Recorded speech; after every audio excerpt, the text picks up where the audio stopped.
Hello and welcome everybody. Habage here. Just getting settled back in and welcome back. If you're in the area, it's good to say hello. I am shaking off the rust here. It's been a minute. I appreciate it if you folks are catching a VOD of this. It's a little quick here. I haven't even dropped a tweet yet, but we will get everything back turned on again and get that tweet off here and see if we can catch up with some friends, right? Or at the very least, get some fresh content up here in Twitch, in the VODs, or over on YouTube. So you guys all know I am back, and more fun and adventure is ready to come. Wow. And so are the motorcycles. It is a beautiful day out in Colorado today. Spring is sprung, I guess, although we're supposed to maybe get some snow mixed with rain in the next couple days. Um, and that's always fun to deal with, but I think we're kind of past the point where any of that's going to be a big deal. It is so much to chat about, you know. Um, there's that.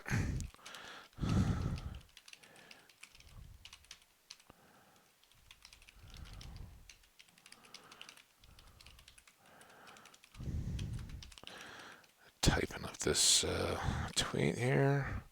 Minecraft live stream. Let's play. Tweet. Alright, notifications. I bet it was a bunch of. It's my Twitter anniversary. Wow. Well, that's exciting.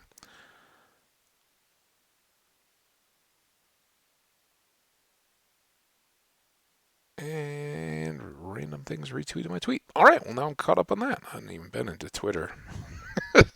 I know some people live off of it, but when I was on the road, I was not worried about Twitter too much. So, okay. We got the slide up still. Let me get the game window in place, and then I will try to remember to get the slide out of the way, and then we will be off. So here's the window. Here is the slide out of the way. Hopefully. There we go. I was just waiting for it to show up in my view. All right. So, how are volume levels? Hopefully, it looks like I am talking. Looks like we got game audio. So, I'm going to hope it's good and start things off. So, first things first, let's talk about the game worlds. This world is called Flyover Sandhill because on my way home, I drove through Sandhill country of Nebraska, which many people realize that haven't been in that part of the United States, but a big part of northern Nebraska is actually these massive sand dunes, and they're beautiful. I've been through them many times because growing up in the Midwest and going to school, university in Colorado, I had lots of reason to drive back and forth in the 90s, and ever since I've had family back and forth, so I've taken lots of different routes through the state, and some of my favorite are not the interstate corridor, but some of the state highways, and so on my way back, I kind of took this winding, it's the ways way from where I start to where I get home. I pick up the interstate back in North Platte, which is most of the way across Nebraska, and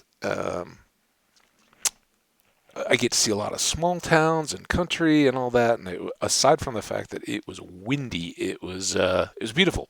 But I named this world in that honor because, and let's go back real quick because I'm gonna do one thing before we get to playing. And that is, I'm going to nuke the tilted window world that, for those of you guys who are so loyal that you've gone and checked out the last video, we had made this world. We never really found a spot to get started on it, and frankly, I wasn't feeling it too much. So I'm just going to go ahead and get rid of it it is kind of dead, and I made another world that I think I started the morning that I was heading out to the airport, which would have been a week ago Friday, and it was awesome. Another wide-ranging one, but I had started this house and really cool. Everything was going great. I had a back at my spawn. I had a mountain staircase carved out to get me iron, and was kind of really feeling the architecture part. Like, oh yeah, this is great. I had a mesa located for some cool building materials, and just really digging it. And then I found a new cave area, or was working back in the iron area, and creeper got in a dark corner, up high in a cavern I'd otherwise lit, and it dropped down on me and got me. So I was bummed out to not have something already further along, because airports and a couple of the times I didn't have a chance to stream stuff, or even record YouTube. But I did have a little bit of time just to kind of unwind for a second or two by playing, and it was honestly, it was one morning in a hotel, kind of between legs of the move, and yeah, it was everything was going great, and then right as I was about to finish, boom, and it was over. So getting back home last night, I was pretty wiped. Started up this new one, uh, not this one. This one we're deleting. Bye. I won't miss you because we barely knew you. But Flyover Sandhill, again, Sandhill Country, Nebraska, and that's commonly referred to as Flyover Country. So, in honor of my drive back yesterday, that was what I named my world, and I've got a pretty decent start. So now I will introduce you to that world. And I'm actually bringing you guys back to um, a cave area that I discovered. It's just about bedtime. Exciting way to start things off. So we got a village over here. My base is kind of across a bay that way. That would be to the north. And spawn is way the heck back that way. Yeah, I think it's that way. Yeah, that way. It's really, really, really far west, though. Um, and part of what I think, we'll see how it all plays out, but part of what I'd like to do today is maybe complete the loop that I made to find this base and get back that way. And we'll see if west is really the way that I need to go.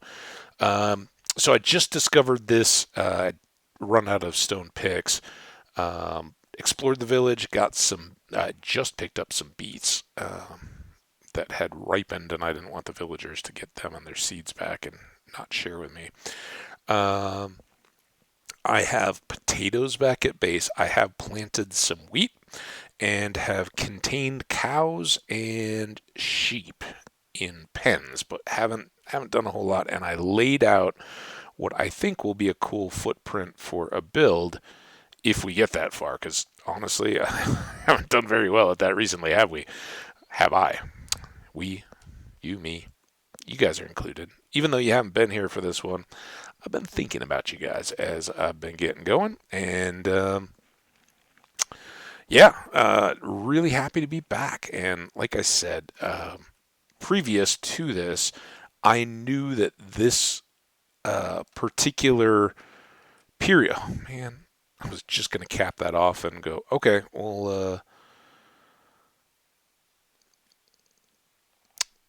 start over or turn this staircase back.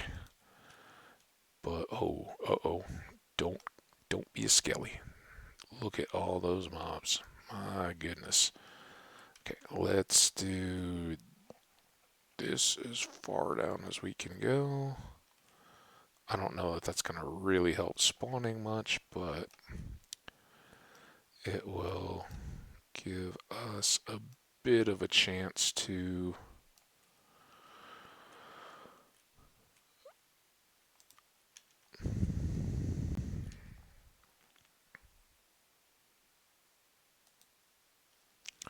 see that iron down there. Like to get that, but it's going to be a little hostile. Okay, now we can do this, this. And I should have gone up one, I think. Like that, maybe, instead. I like to be able to look down, but as I come tearing down these stairs, I don't want to just go right off the edge. Okay, there's that.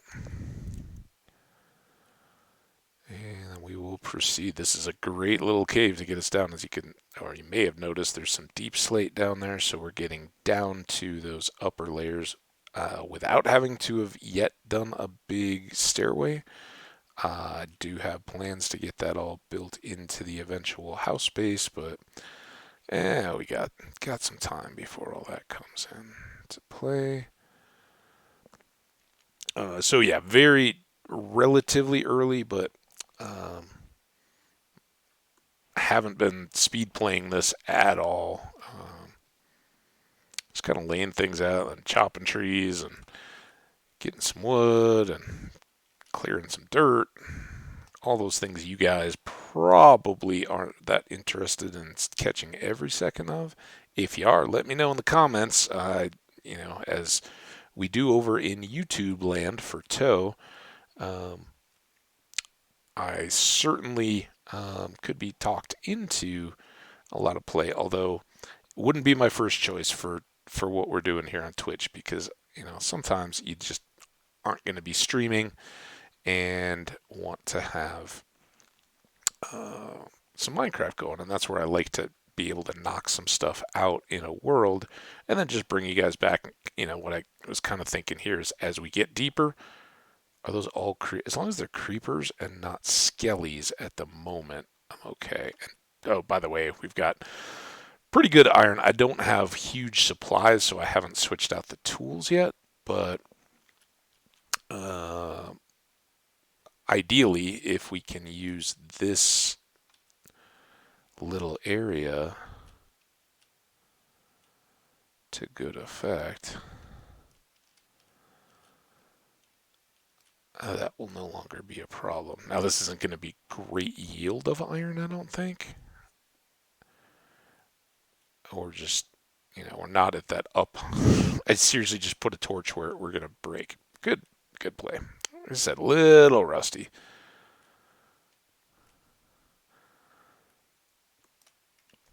So for those of you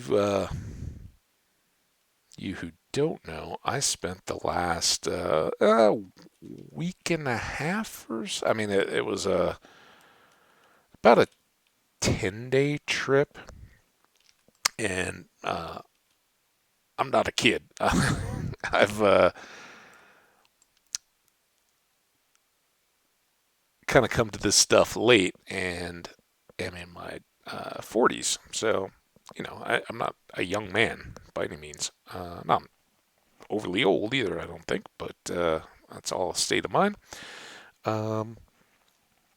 So you can imagine that when I say I helped my parents move, they're a bit older than that. Let's just say they weren't 15 and pregnant when they had me or my sister. So we're all, my sister's kid is her oldest is 18. So lots of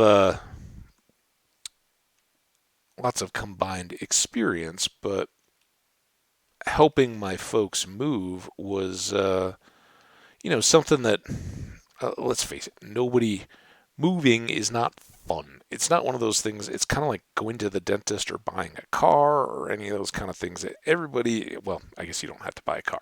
I guess you don't have to go to the dentist either, but generally helps out. And I'm not, not equating the two really. You can live a healthy, happy life. Maybe in some ways a healthier, happier life without cars. But here in the United States, that gets kind of tough. We aren't, unless you live in a city, we aren't particularly well set for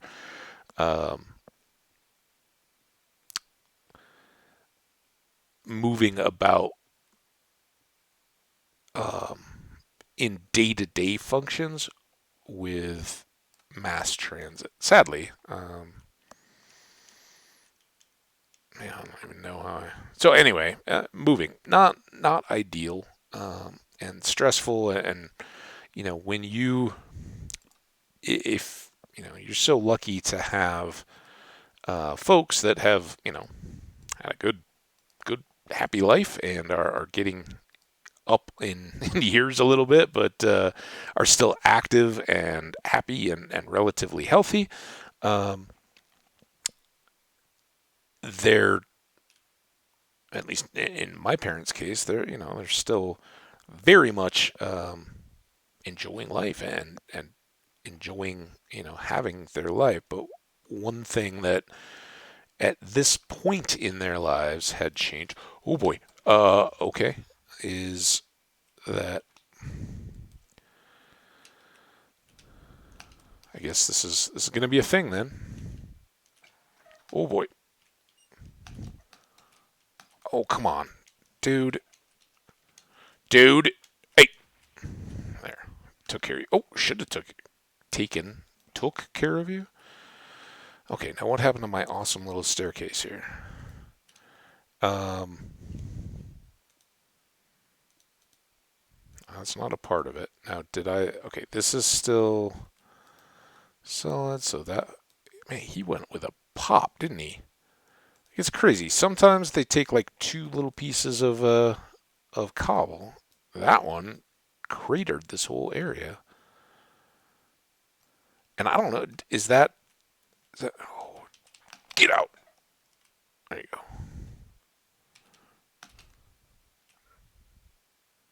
Come on. I know you got one friend down there too. I'd really like to. I'm wondering if finish the thought. I wonder if that was because I hadn't hit him at all yet. I was kind of trying to get the zombie and knew he was coming. Do they weaken their blast effect when? Um, let's put that there. When you hit them, I don't know. Be interested to see. So anyway, back to the deal. I hate moving. Personally, like, in my own stuff, it is miserable. And I haven't had to do it too many times. You kind of, um, a lot of times it's a necessity deal. I've been very fortunate that the times I have moved, I've moved into good circumstances and been pretty happy with the living arrangements and haven't been on a timeline where I've needed to immediately change them back to anything different. So it makes the moves that you do have to do kind of fewer and further between. Oh boy, you get. Oh, come on. Where did he even? I mean, I guess there's lots of places where he could have come from, but it's some of those that I'm most worried about right now. Seeing as how creepers have been the bane of my existence for like ever since Twitch, really. Oh, there's some diamonds though. That's gonna be cool. That could be fun down there. I don't know if that connects around. Ooh, and there's this hole. Let's go try to get this. Um, so yeah, moving, no fun. Everybody knows it. If you've done it, if you've got it to come, trying to be organized is great. Well, tougher when you're up in your years a little bit and downsizing. And fortunately, my folks had made a move after my sister and I were grown out of school and everything. They moved from the house where we all grew up to um, kind of a duplex, but in like um, I don't know if it was age control, but like an HOA, a kind of association neighborhood. And a lot of us complain about HOAs. Oh, they don't let me, do what I want with my yard or that kind of stuff. Um, but when you're a little bit older like that, it's kind of nice. They take care of all the yard work and all that kind of stuff, and have varying degrees of uh, what what you are allowed to maintain yourself. So like back in that one, my parents had a little bit of garden and stuff that they could manage, but didn't have to worry about, mowing the lawn all the time or trimming the bushes or any of that kind of stuff. And that's pretty nice when you're not 18 anymore or even in your 30s. It's nice to not have to worry about shoveling the driveway or any of that kind of stuff. So they'd really, really enjoyed the place that they were in. But it was one of those things where, even though my sister and I both enjoy where we grew up and like to get back, neither of us live there. And my sister being closer was kind of like,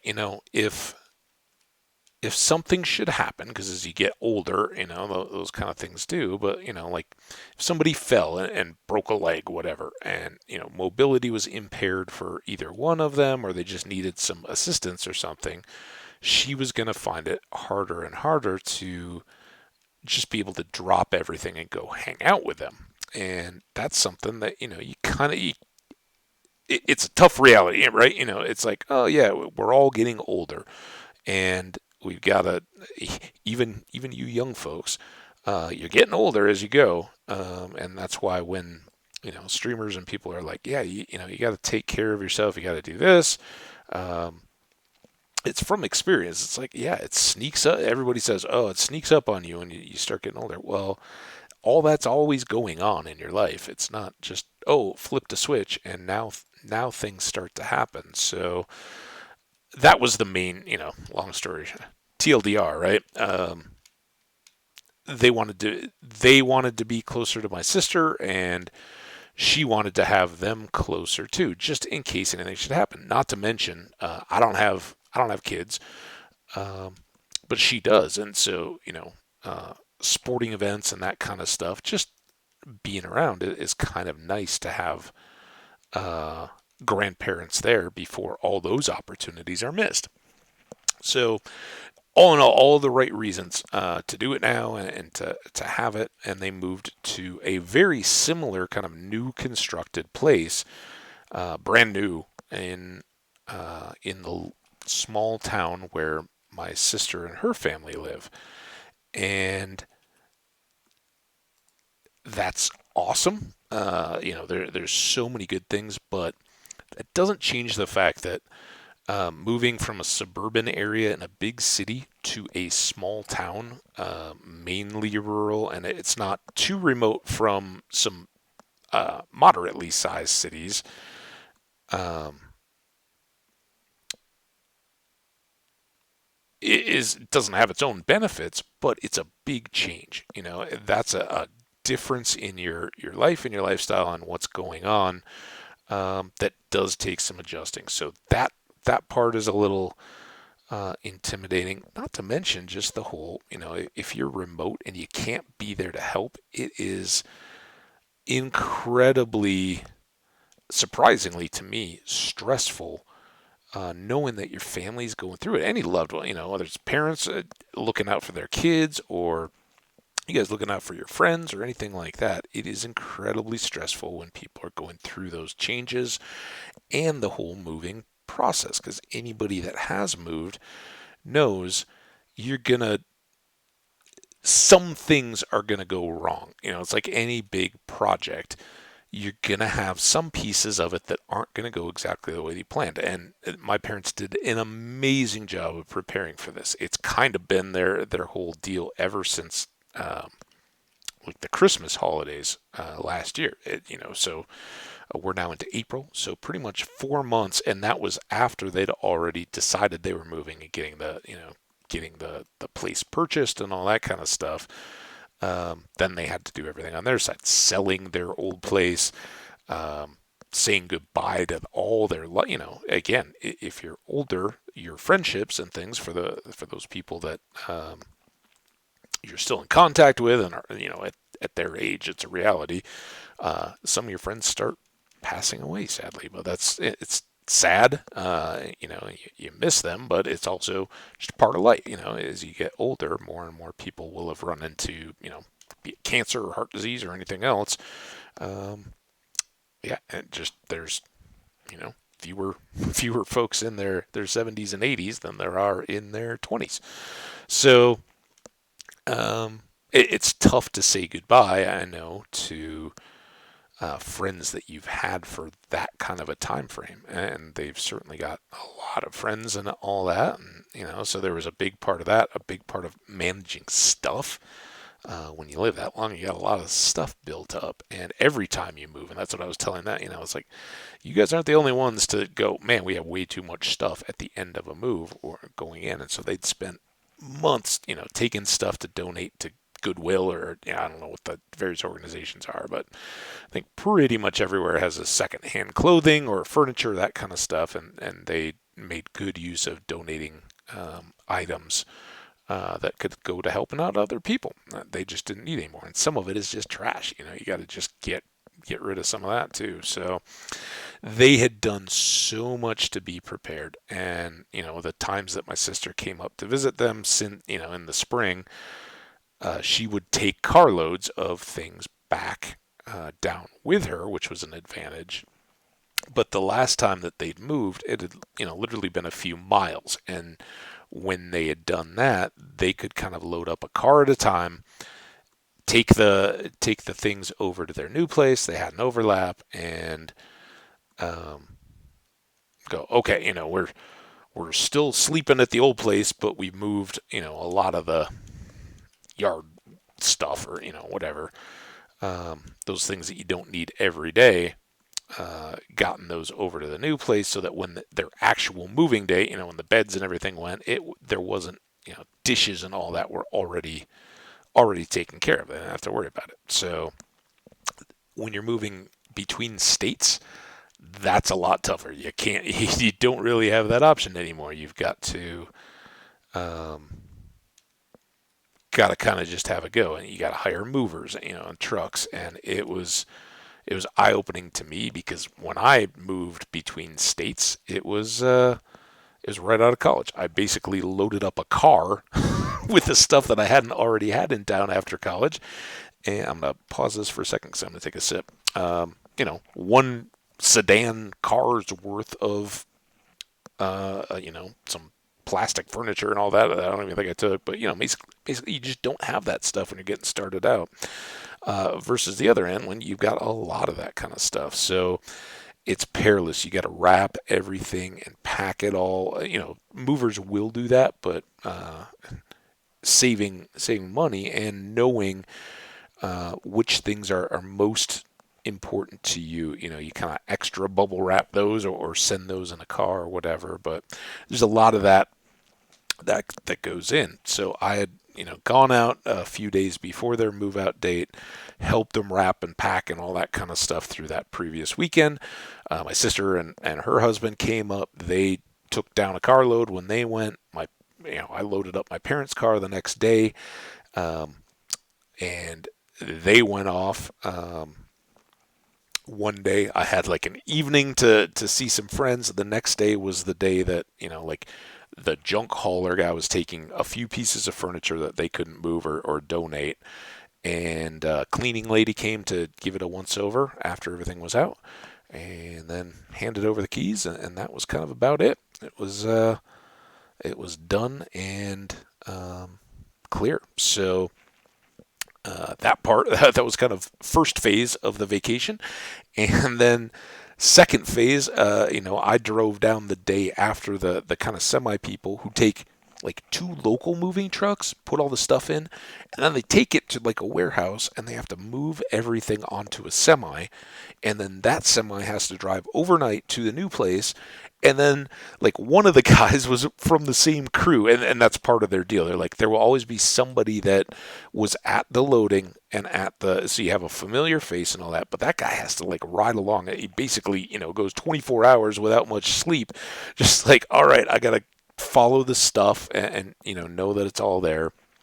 And the guys were awesome, nice and polite when they were in there, but they're movers, and when you're moving, stuff happens. There was like a chair got an arm broken, couple dishes that we packed didn't make it. That's tough. Some of it, fortunately, there was nothing, super sentimental. And the chair you just got to fix. And a couple things got a little scratched and dinged up that the moving company comes in and they appraise it and see what they can do and whatever, however that works out, I don't know. But man, those guys work hard and they were my mom and dad and I are hanging out while they're, because you have to kind of be there while they're packing. You have to be able to answer questions, and you kind of have to watch, and kind of get a feel for how they understand what's going on and all that. And so we're just kind of hanging out. And at first, they were like, "Oh, this will be two to 3 hours to load everything." It took um, about 7 hours for them to load the trucks. I mean, it was crazy. And then they were going hard in the afternoon too. When I caught up with them the next day or 2 days later, whenever it was, when they were unloading everything at the new place. So amazing there. And then I spent, that would have been Wednesday, and I spent Thursday, Friday, Saturday, basically just, kind of nonstop helping unbox stuff, which was, I didn't want to be anywhere else in the whole world. You want your parents to be safe and comfortable. Any of your loved ones, if you're parents, you want your kids to be safe and in a good place where at least they can get through it. And that was kind of my goal. They stayed in a hotel a couple nights, but it was like, all right, on the day that I was leaving, I wanted to make sure that they had a few basic groceries. They had everything there to cook and eat some meals, even if they're amid a few boxes, and that their bedroom was basically set up. That you may still have a long process of fully getting settled in, but you're there. And we worked. My parents and I was like, man, you guys, you need to relax and take some time, because they were long days. And just you got to move boxes that aren't in the right place to the right rooms and open them up and figure out what's in there and all that kind of stuff. So yeah, thanks for listening here. As I say, it was something I was so happy to see completed, and completed as well as it could have been, even though there's always a few things that don't go exactly according to plan. But all in all, they're there, and man, there was a lot of various. We had so much different weather, rain and snow, and I thought it was windy and rainy and stuff driving between the two places. Yesterday, when I came back to Colorado, oh man, crazy wind. It was like 40, 50 mile an hour sustained, 60 plus gusts, miles per hour, so not kilometers for you folks around the world. And I was just getting buffeted with tumbleweeds and all that. You're like, just go, because the big old semis or lorries, for folks in the UK. I saw a few that had blown over and were being craned out of the ditch because the wind just literally pushes them right on over. And so you don't want to be hanging out next to them as they're driving along. So that ran for a bit, but I'm back and safely done. And to kind of finish that up, what I'd said before all of this as I was setting up for this, was I want to kind of put the tow world, which for those of you guys who may have found this through Twitter, I actually got my start on YouTube, and I have a HCMC, which is the Hardcore Minecraft 100%, HCMC 100. 100% challenge, where you do all of the advancements in hardcore. Lots of people have done it, and I'm kind of slow, and I didn't even start until most of the hype around that was over. But it's a really good way if you're getting started in hardcore, or wondering, hey, what's a good progression here in this game that I either enjoy watching or have kind of thought about playing some more. Working through the advancements is a great kind of guide to some of the content you might not otherwise know about within the game. and I highly recommend it. But it's a huge challenge to get through them all, and challenge in a um,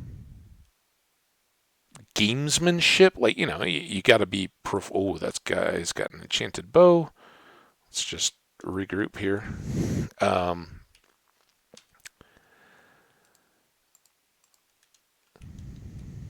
Wish I had a bow. Let's go see if we can get his. Do we see anything? There's a creeper over there. Now, where did he go? Man.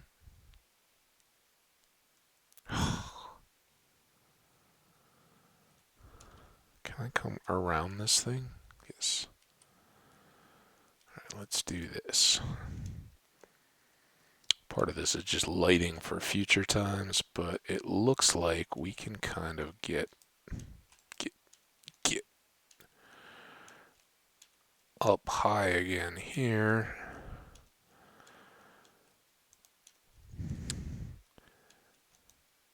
Just to throw some light up on top after losing that, what do I call it? It was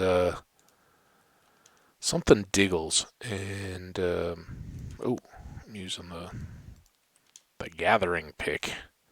Save that one for gold and emeralds if we find them. Oh, we did see that diamond too, didn't we? I should probably get. Oh no, man.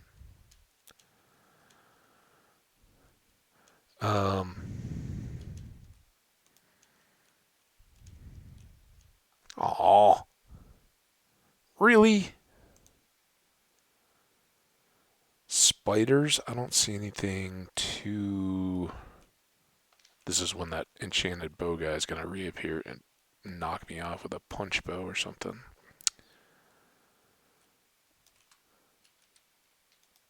Light.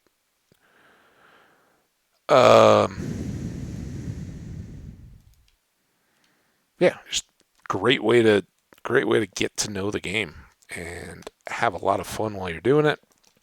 But um, for that series, I didn't want to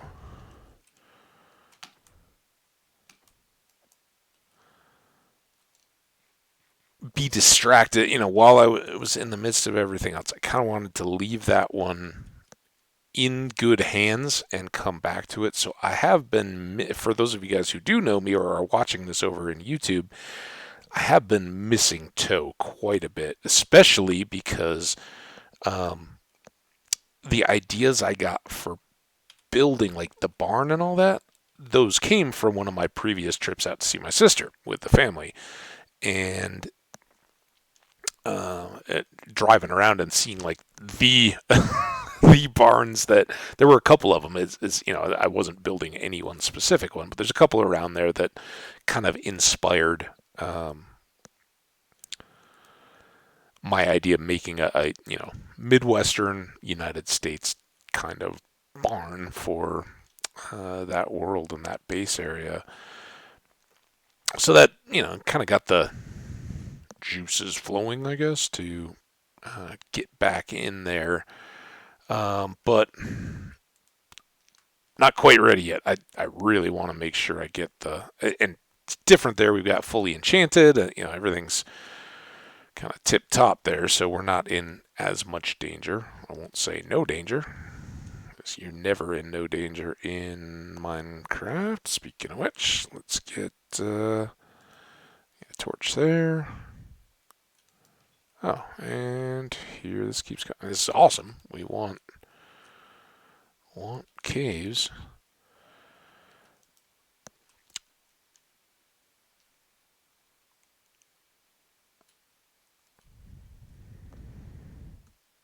I'm a little insecure here, but let's sleep. So I want to get back to that. We're on the last achievement. How did we get here? Or, I think most everybody puts that one to last. If you can, you're certainly never going to make it first, but let me know if you've done 100% of how did we get here, 100% of the advancements. Yeah, 100% of the advancements, not how did we get here. Let me know. But let me know, was anything other than how did we get here your your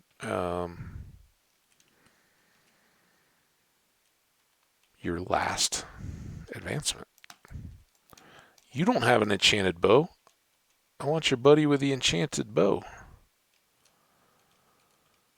Are you an enchanted bow guy? I think you are. Man, I wish I had any bow, honestly.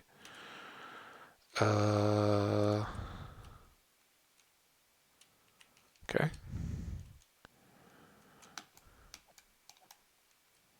You? Come on. Here, Spidey, Spidey, Spidey. Oh, boom, boom.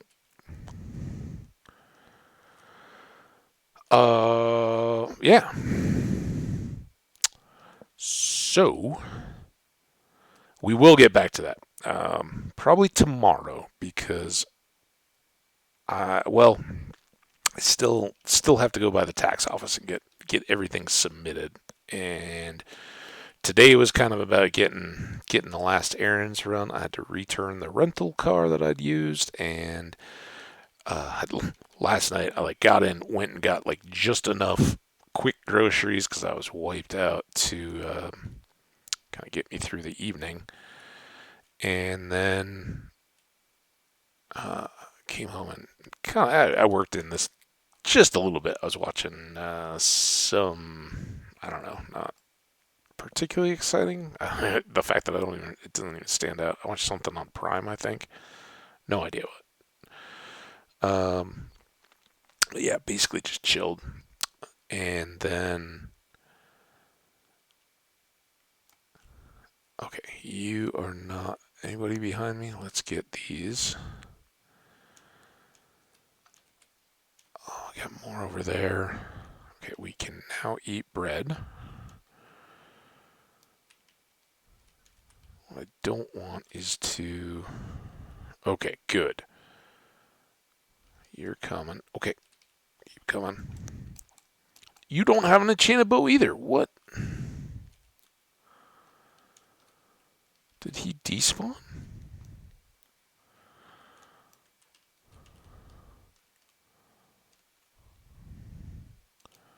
Okay, got all that. So yeah, didn't really feel like starting that today, but tomorrow should have more time to get back into some of these kind of things, unless unless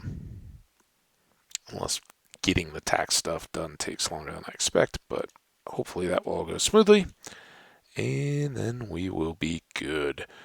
Uh,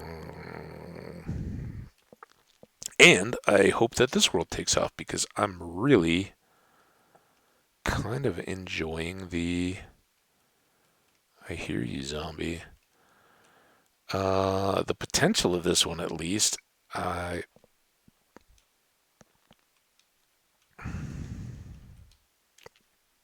Like I said, I kind of shook off the one that I had, but it was starting good. But it was I was playing. Oh man, it feels like so long ago. So I go to get to the airport. This is a week ago Friday, and usually I drive to the airport and just park, take a shuttle in, and and I know, but usually I fly a round trip. This time I was renting a car to help take a load and then bring back a couple of furniture things back to my place that they weren't going to be using anymore. And as a result of that, I had to take an Uber to the airport. And anybody who knows Denver at all, our airport is not right in town. It's quite a ways out. Back in the day, it used to be a whole lot of nothing between Denver and the airport. Now there's a lot of development. 20 years on, there's quite a bit of development that's gone on in that area. It became popular real estate, and That's good, but it can mean that getting to the airport takes quite a while. And I had to take a midday flight, but there's a rush hour and all that, and it's like, all right, how much how much time do I need? And then you got to get an Uber, and it's like, how long, how quickly will an Uber get here? And when I go out meet up with friends or something like that, and just to be responsible, don't want to drive.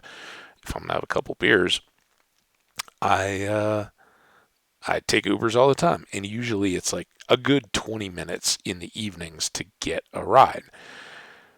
And so I kind of budgeted that in, budgeted in the time for security and all that, and the possibility that traffic would be bad um,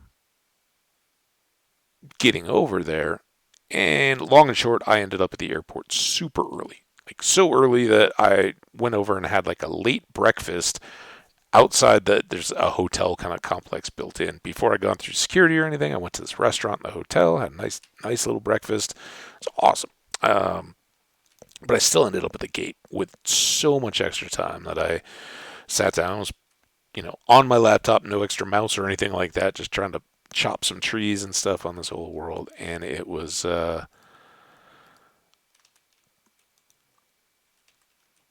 coming along very nicely, but between the glare, and I had headphones, I had headphones on, so nobody else would have to listen to me. But man, what a deal! As like all these other people are waiting around for their flights too. Like there's this like on either side of me on the little like row of airport seats. One side, there's this woman who's a little bit younger than me, but like not just a kid or even a early 20s or anything. She was a grown woman. Um, was watching some kind of video or something, and she's just like no headphones, cranked. Oh, here, why doesn't everybody catch up on whatever the show is that I'm watching? It's like, yeah, that's a little weird. And then, oh, whatever, it didn't bother me. I had headphones on. I was kind of just going, what it was like, dude, that's kind of odd. Like, I thought most people were now. I'm glad we did get a bow. That's nice. I don't have enough arrows yet, but we're on the way. I haven't even talked about this new little base area here yet. We'll give a tour here in a second. All right, I think it's time to replace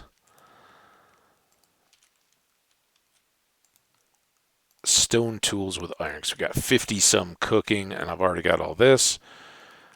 Our gear is still in good shape, so let's get tools. Did I use them? No, they're sticks.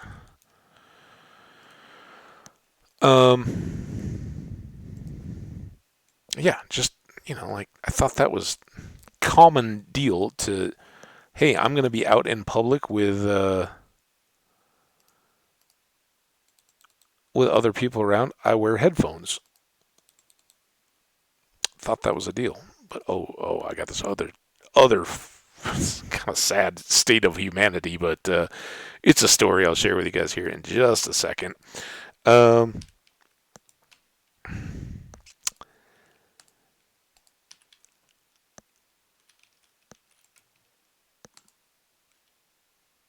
that goes there. That goes there. Let's get more food. Let's go over. All right. So real quick, this is where I stopped. I thought this looked like a pretty good spot. It's a big bluff kind of in the middle of a flat area. So far, I don't know that this water easily goes back and forth, but we could probably canal it if it becomes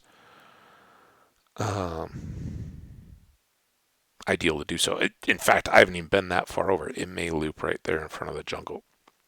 So we've got some jungle, and this is sparse jungle, so I already had a few jungle trees. I've gotten some saplings, but with this little bit of height, kind of see what I'm laying out for the house here. And yeah, it's pretty big. My thought is that we'll have kind of an entry here. This far wing will be our stairs to get us down into whatever will eventually be mining below. But we've got water on so many sides. I think we actually want to be out that way, which is where I put the fields. So, you got stairs going down a long way. We'll probably be actually out over there. But then if we set up storage or anything at the base of the stairs, although with a house like this, we could just make a basement and put it kind of at ground level. So we'll see. But if we're working around at the bottom of the area, we'll be under the fields. And like I said, all I've done is put in wheat right now. And I haven't even harvested any. Everything I've done has been gathered hay bales from villages. So most of what I have in my possession is dirt and sand, and not even that much cobble. A few things, we're pretty well started on seeds. We've got beets and potatoes that we can use. I haven't found any carrots yet. There is a single shipwreck straight off that point that had some wheat in it. And it had those poison potatoes. Not very much other than that. At the time, I didn't have any potatoes. There is another village down that way, just beyond this, and then I think there's a swamp and a village right there. So we can get villagers from there, or we just came back over from this side to get our other villagers, and with that have that cave that I've kind of been using just to go down and quickly get some supplies. But I know this is spaced out. My thought was, and I may move them at some point way down the road, but for now at least, I just contained there was a whole flock of sheep and a bunch of cows over in this area, and it was fairly flat. So without having to do too much digging, as you can see, I clipped one little hill there, and I put I don't know, half a stack of dirt to just fill in this edge. And that was it. So threw up the animal pens.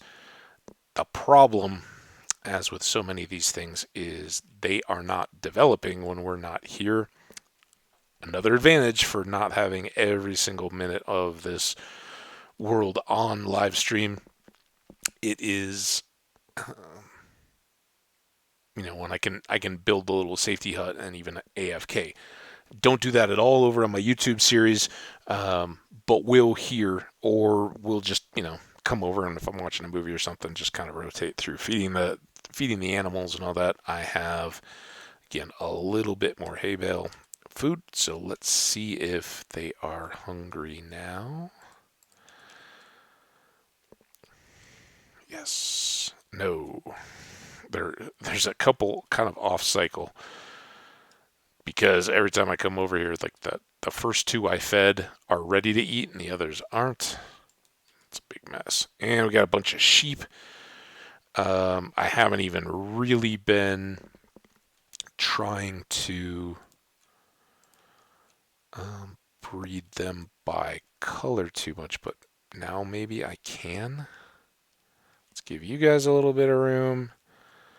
I don't know. This is eventually just going to be a big old mess. I think we have two more gray sheep. This one and that one. Oh no, I got a white one instead. Oh, that's fine. I don't know if white and gray will have a chance of making a light gray offspring, or they will always just be one or the other on those like gradient colors. Whatever. Now I should go feed all the white sheep though, because we can use some mutton here while the cows are filling out. Zip, zip, doop, doop. And I don't think we'll use them too long.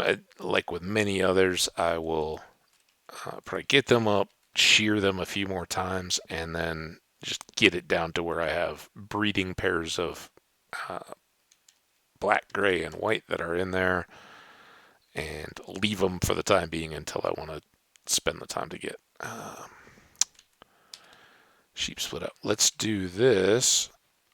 Do I have two? There's two seeds at least.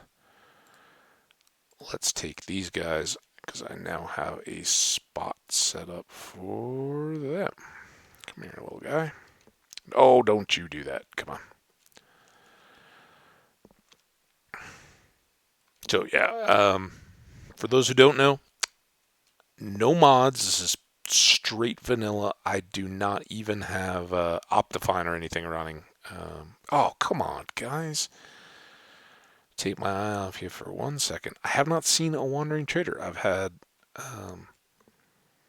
one band of pillagers that I actually did the take out the big guy and got the voluntary exile advancement, bucket of milk that took care of that condition for me, and another one that I just ignored. They didn't come up after me, so I ignored them. But I haven't seen a Wandering Trader yet to get any leads. So, all right, good work for only being one time annoying. You guys get seeds. Okay, enough of all that. Let's go adventuring. Those are the animals. As you can see, I've got another pen there without gates on it yet, or even without walls, I think. Kind of in the back corner for pigs. Eventually, we'll have all that set up. We do have some horses in the area here, and I did get a saddle, I think in a village, when I was first starting out. So we can do some horse riding. But yeah, my thoughts are to kind of make, and depending on the materials and when we get it, and I've really just made floor. These are just pretty much markers that help me count it out. It's 9x9 grids all put together, not counting these in between. So it'll be 31. Well, those will be outer walls. So 29, I think, long in this run. So each of these is an extra, right? But just kind of threw these in the last one that I did that kind of inspired this. I had built just an L shape and was going to do a circular tower on the inside, kind of on a courtyard that was built into a hill. It was also coastal. And then I had a circular kind of tower out this way. And I had 4 levels, I think, laid in with stairs on opposite sides. It was really kind of fun. And I was going to gather materials to build out the walls, and then boom. So I very far from any kind of style idea yet or anything. I just needed a big space and wanted to lay this out to get an idea of where I might go. And what I mainly wanted was to not have whatever I end up doing for stairs down into a mine to dominate a whole part of the house. So many times that just kind of becomes like half of, and you always have to work around it. So got a big long area to set up any supplies we need, enchanting, all that kind of stuff. Can do some decorating, can break in some internal rooms. We haven't done any of that in any of my series yet, so I would like to survive long enough to do that. And all right, enough chatting. Let's put that away. I guess I stole that from the cows, but we do have another whole set of hay bales, and eventually that's been my big wood supply. I have been cutting my way well out beyond that, and to this point have not come to a barrier. There's a little cave section down there, but no significant water or mountains or anything. It's all fairly level. So what I may even do is do a 2x2, right? It's right now that's 4 wide, and then there's the water channel, and then I have 1.5 row, just with the seeds that I'd had at that time. But then do bees and do another for irrigation for, and then do another whole set beyond and put like a little hut in the middle where I can hang out and let all the farms grow. We'll see. Just a different way to do it so it doesn't always look quite the same. But yeah, that's where we stand now. The coordinates for this one, I'll spare you the looking. It is at negative 317 and 368. That was my spawn. This base, I can pull it up, wherever we're standing now, but where I called the point, which is somewhere around where my crafting table is, 4124 on the X and negative 741. So we are a long way from home. That's fine. I don't mind. If we want to do an iron farm or something in the spawn chunks, we can certainly do that, but it'll be remote from where we're hanging out now. Let me put that away. Let me get this out of the way. We'll watch the sunset here. We'll kind of head over towards the boat. Get our shield ready. I don't think there's anything else we need. This is kind of our stairway down. Perfect.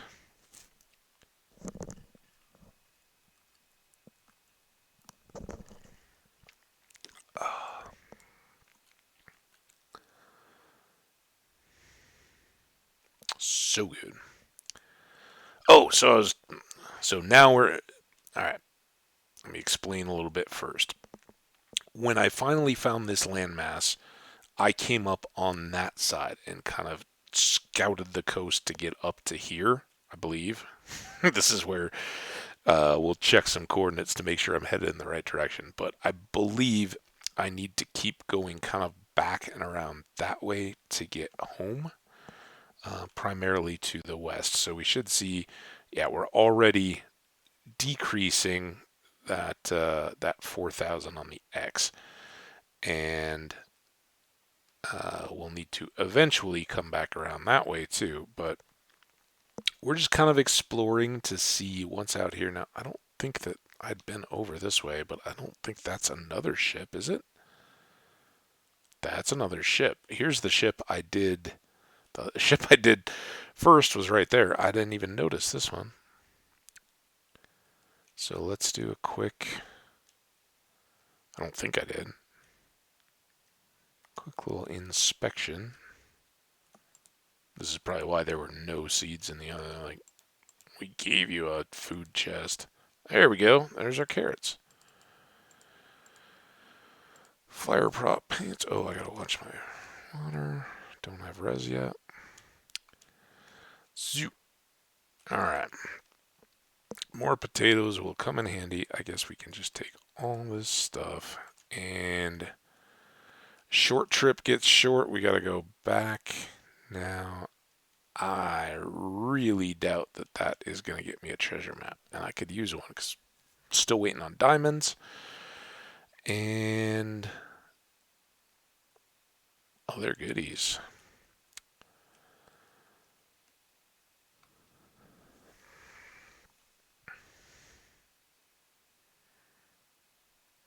I have seen an eroded Badlands biome in my journey to get here.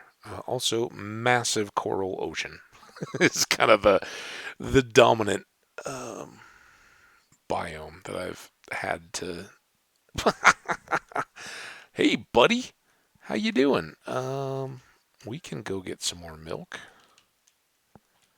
Hey, that's not very nice. Are you gonna drop me an enchanted? No, you didn't drop me anything enchanted. How rude. Alright, well, we're back. But now we really need to get milk. Because odds are we'll be visiting some villages, right? Intentionally a little bit difficult to get back up those hills. That is very much by design.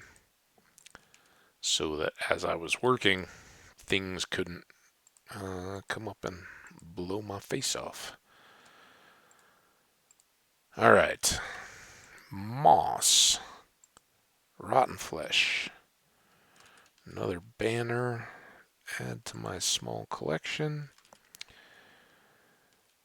And that. Oh, and pants. Pants go right down here too. So we can make some mending fire prop pants. We also have thorns and projectile protection. But honestly, nothing I'm super excited about. Do I have a cow out here? Cow?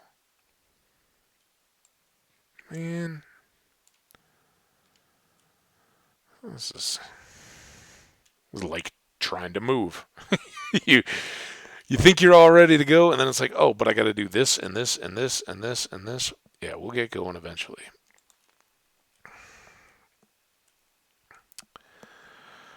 So now I do think we're pretty much just gonna go adventuring, see what's out there, and if I can kind of ring the warm ocean coral stuff would be great. So I know what all I've got and what's going on.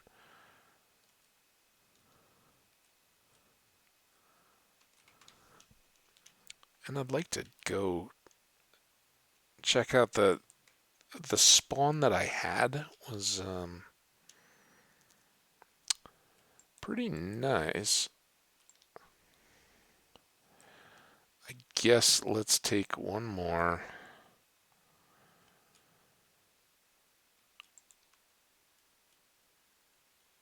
Just for the road. If we need to, we can ditch it. We got plenty of iron now. We if we run into ships, we'll get more. But yeah, spawn was a birch forest, kind of high up, like on I don't know if it was an island or an edge of a continent, but it too had a big ravine opening up right on the edge, and I was already getting some iron when I started out before I headed out looking for a base. I didn't want to live there. It was not appealing in that sense. And while the eroded Badlands looks cool, it didn't just scream, "Oh yeah, this is where you want to set up shop." It didn't have anything that really jumped out as like, "Oh yeah, that looks awesome. I want to have that." Whereas the jungle, I thought the variety of stuff here is kind of cool, and having two villages. So there's this swamp, and then there's this shattered savanna, and then there's some more savanna kind of wandering down, and that's where the first village I found near base is.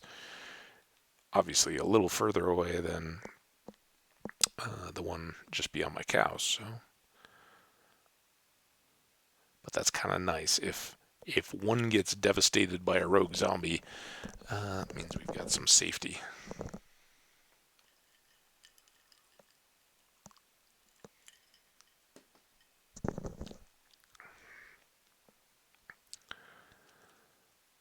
So, all right, this is about as far as I got. I went to that village and kind of looted it. Yeah, it was. They were very generous. They really would have been offended if I didn't take things that they were offering. Now we got guardians. Um, if we get hit with mining fatigue, it could be a real disaster. And this looks pretty deep. So we'll just want to make sure if I get hit, we'll abandon it because that can get stuck. You can't. Mining fatigue impacts wood chopping and all that too. Wow, I was not even close. So,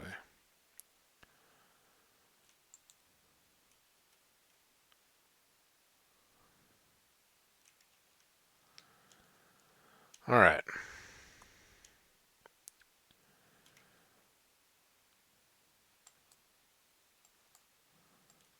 Get the kelps out of the way, get some doors open, and go. Oh, overstayed my welcome.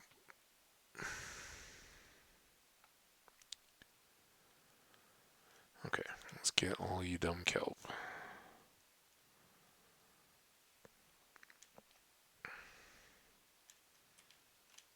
Okay, full air.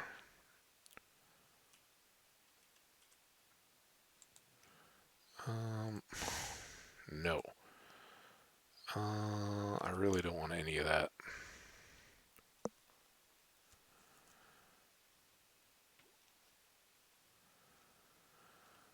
Okay, now this one.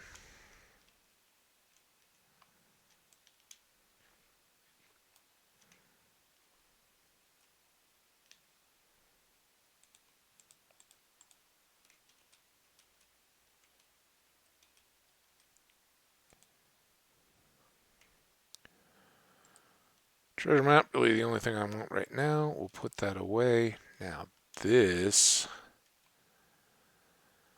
is the part I don't, oh man, I don't even have the right tool in yet.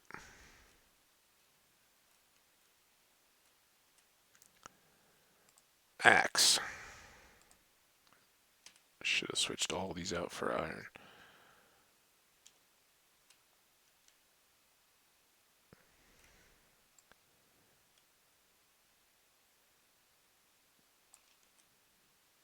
Back down.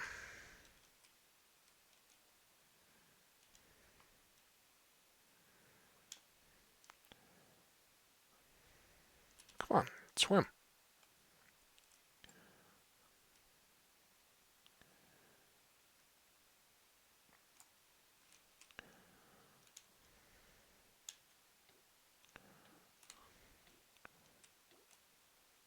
Whew. Stop for a nice little snack here in the middle.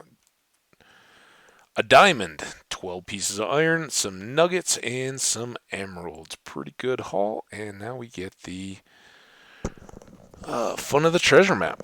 So that is by far the best ship we've had. I kind of, I don't think it's all accidental by any means. Oh,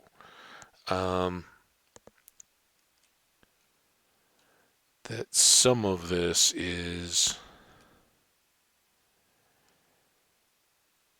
Oh, we should do this, even though it's nighttime. We want to go north and west, so that's going to be out that way. Let's go sleep. Oh, shoot, this is the village. I'll have to sleep quick. Oh, man, mobs are out already.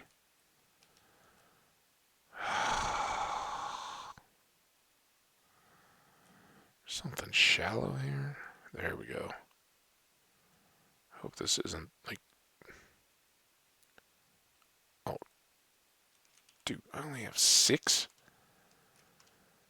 That's not gonna help. Is it?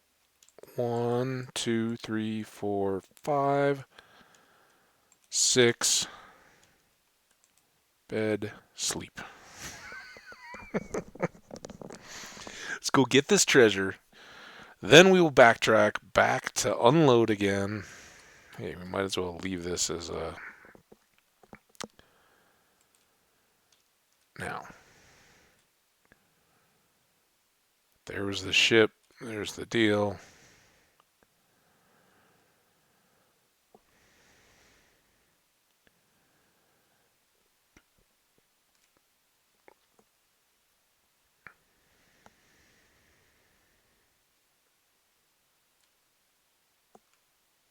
Sure hope I'm heading the right direction. North and west.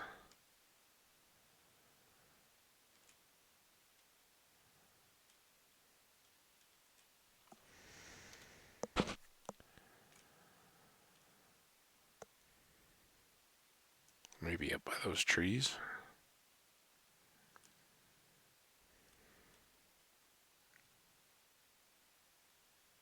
Ooh, is that a portal, maybe? What's that weird floating thing? Okay, getting close. Let's go check out this thing while I still have it in sight. Then we'll loop back to the map. Oh, if it was just like not generated terrain behind it, I'm gonna be...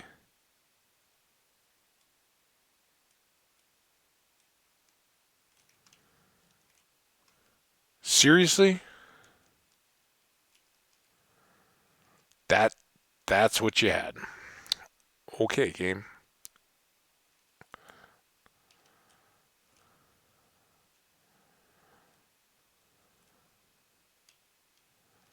Oh my.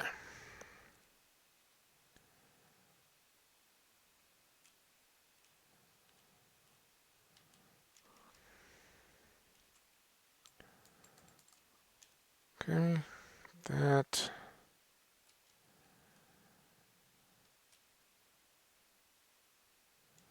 Lots of wolves around, but I've only got 3 or 4 bones so far. And there's plenty close to home that I can make use of. More sheep. Oh, there's brown sheep.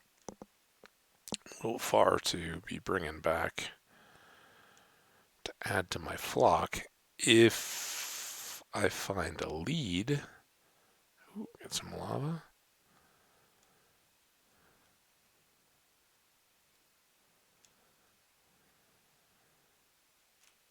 Then it would be possible to drag him over, put him in the boat, and ferry him back.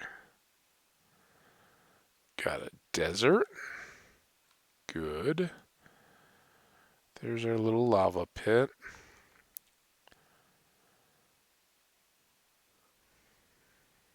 Got a ravine or a cave or something coming up here.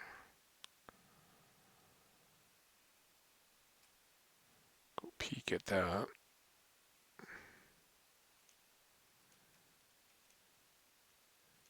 You never know when you're going to see just the edge of like a abandoned mine or something out there. So worth just taking a look. All right, almost done filling in this map here. That's where you get distracted.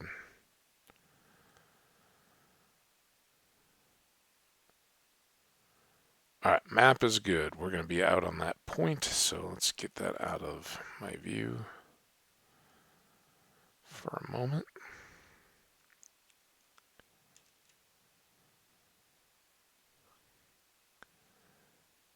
Now, oh good, it's underwater too. I haven't even looked that closely. Well, that'll be fun.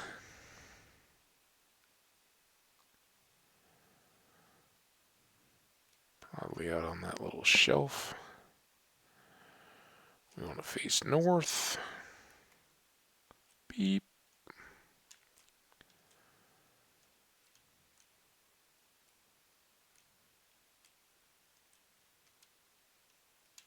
I can't. Come on, get. I knew I hadn't refilled my air. There's your dot.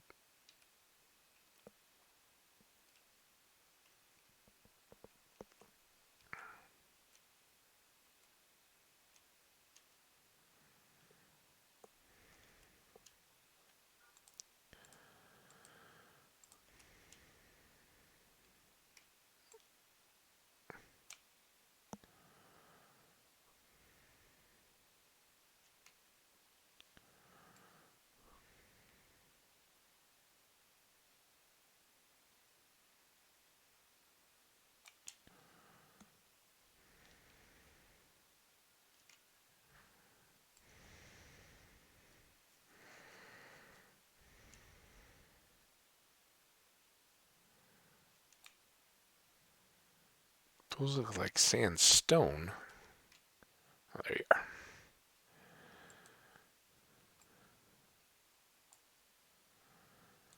And, ooh, goodies. All right, let's get some air. Probably quicker to just break the thing, grab everything.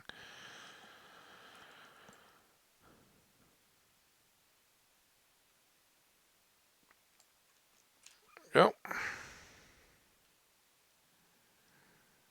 And then I still have my vote here.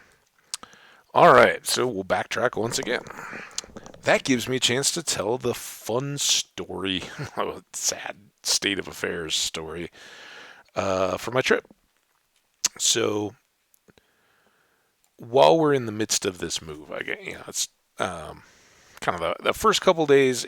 Sister and brother-in-law there, everybody, and my parents cooked a nice dinner one night, and then we had like a breakfast. And it was kind of all right, this is the last meal we're all gonna have in this place, and then pack everything. We were already kind of paper plates and disposable stuff and all that, but it was still like, all right, well now it's go time. Now everything goes into a box because it's not staying here. Um, and one of the days after my sister had left, either when we were packing or while I guess it was maybe the day after the movers. I don't know. One of those days we go out for lunch. It's my mom and my dad and I, and they're like most folks, as you kind of um, get a little older. They kind of know going, and I'm just as bad. Ever since I was young, and still, like going to clubs and all that.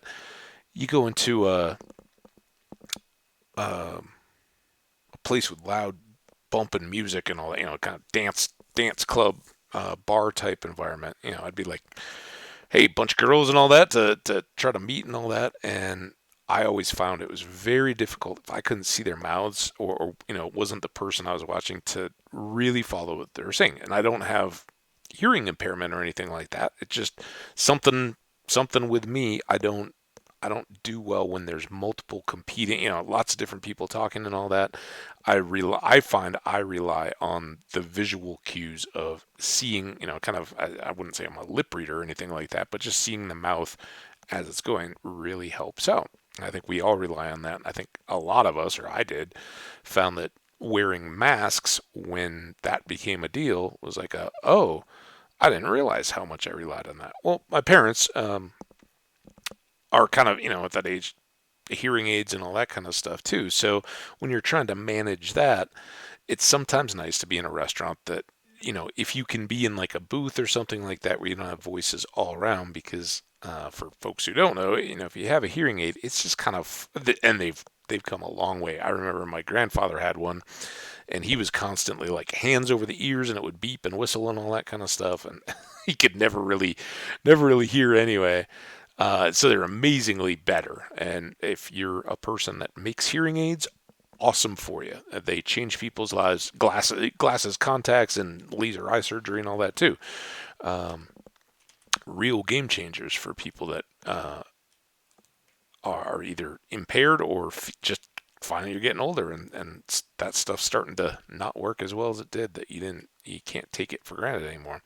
Anyway, when you get a little older like that, it's nice to get kind of a more quiet table where you can at least be away from the din of just a bunch of different conversations and voices, and everybody's kind of talking. And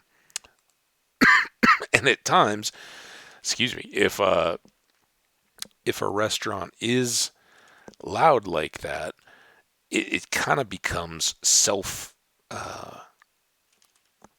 self-defeating, because the louder it gets, the louder all the individuals at the various tables talk, and it's just this self-propagating cycle, right? And anyway, it can be tough. So we looked for a booth, and it was kind of like, oh yeah, can we have that booth down next to the corner? And as I'm walking up, I'm like, oh look, there's I don't know, it was like 4 or 5 young women, young 20s kind of, and at least I don't know if they were all one woman's kids or whatever. Uh, three, 3 or 4 kids. I never got a good look because I was kind of sitting with my back to them, but it was the corner booth right behind our booth. And these, as I'm sitting down, they're already kind of loud, but I see the servers walking up with a couple of to-go boxes, and I almost said something. I almost was like, could we go to this can we just wait? Because they were clearing another booth a couple tables down. I was like, maybe we could just go there and wait for them to bust the table and have that one instead. It would be a little quieter. But taking the to-go boxes, I was like, you know what? They got the kids and all that. It's fine. They're getting up. They're ready to go. Oh, awesome. Let's just make a new boat. I've already got one spare, but that's why we have birchwood.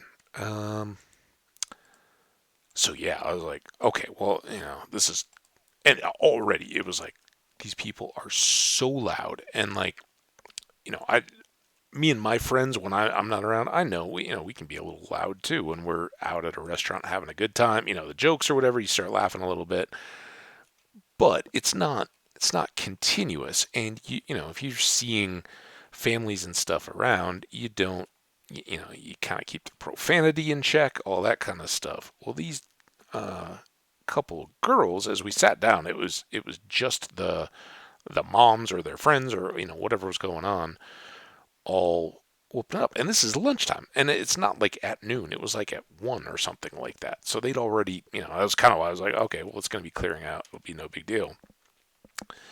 So we all sit down, and the kids are kind of restless and bouncing around and making some noise and all that. But the ladies are all chatting too, and they're chatting loud, like, oh yeah. And one of them's like, we should just go to another bar. And she didn't say like get drinks or anything. And I'm not implying I don't know anything about these people other than that they were loud and obnoxious. But I'm hoping that it wasn't like, oh yeah, let's take our young children to another bar to keep this daytime party going. But that's what she's talking about. And it's like, F-bomb here and this and that there. And just totally, I don't know if they were oblivious to, but they certainly didn't care that there was a number of other tables. And, my parents immediately were kind of like raising their eyebrows beyond, past me. And I was like, I saw they're bringing, they brought to-go boxes or doggy bag box kind of things, take your leftovers. Looks like they're ready to leave. And, yeah, they kept going. And like, these women are just, they're like, the kids are loud and kind of, squealing, squeaking and whatever, and so the moms, as they're talking to each other, are like, Jonas, I don't even remember what the names were. Jonas, shut up, sit down. Jonas, I'm telling you. And like, but no like implied. I remember, if I was a kid, and we're all kids, right? And we all have, or I don't have kids, but anybody who does, you understand. Like, yeah, you got kids, they're gonna sometimes act up in a restaurant. It was lunchtime, that's totally understandable. But the moms were like just screaming, but not, it wasn't ever like the kids knew they didn't have to stop because the moms were just like, shut up, Jonas, or whatever. Um, Sit down, Jonas. But then there's no follow up, no, sit down, and you could tell, these, at least from my perspective, the women were kind of competing for one another's attention, and we're all talking louder and louder and louder because they needed that attention feedback, and you could just see that a cycle there that they all seemed very intent on kind of one-upping one another, and the kids are there bored after eating, looking for attention. That's what kids act up for a number of reasons, I'm sure, but certainly one of them is they want more attention, and that would seem to be what was going on. Kids were bored, wanted to be anywhere else, but would have settled for some prolonged attention, and all they were getting was just yelled at by these moms that were basically yelling at one another as they were joking and telling stories and all that kind of stuff. At one point, my mom's like, the lamp above the table is now swinging back and forth. And then, this is just ongoing. I hear the guy come back up and he's like, well, here's your check. Are you guys all ready to settle this up? And then, of course, they're all like dividing it. And they didn't ask for a divided check, and they're like fighting each other about it. And then he comes back to settle up with them. And one girl's like, oh, well, it's my birthday. I want a discount. What kind of discount? And he's like, You could just hear it in his voice, like, please leave, please leave. He's like, I'll give you $5 off. Happy birthday. He's like, oh, well, it's my friend's birthday too. And he's like, you guys get one, one birthday discount. That's it. He's like, not having it. Now, this is interesting because we're on the other side of this ocean. And like kind of diagonally all the way across there was another one of these, but that's good to see that we have lots of badland terrain, or this may just be an edge. I don't know how far it's going to go, but generally they extend quite a ways.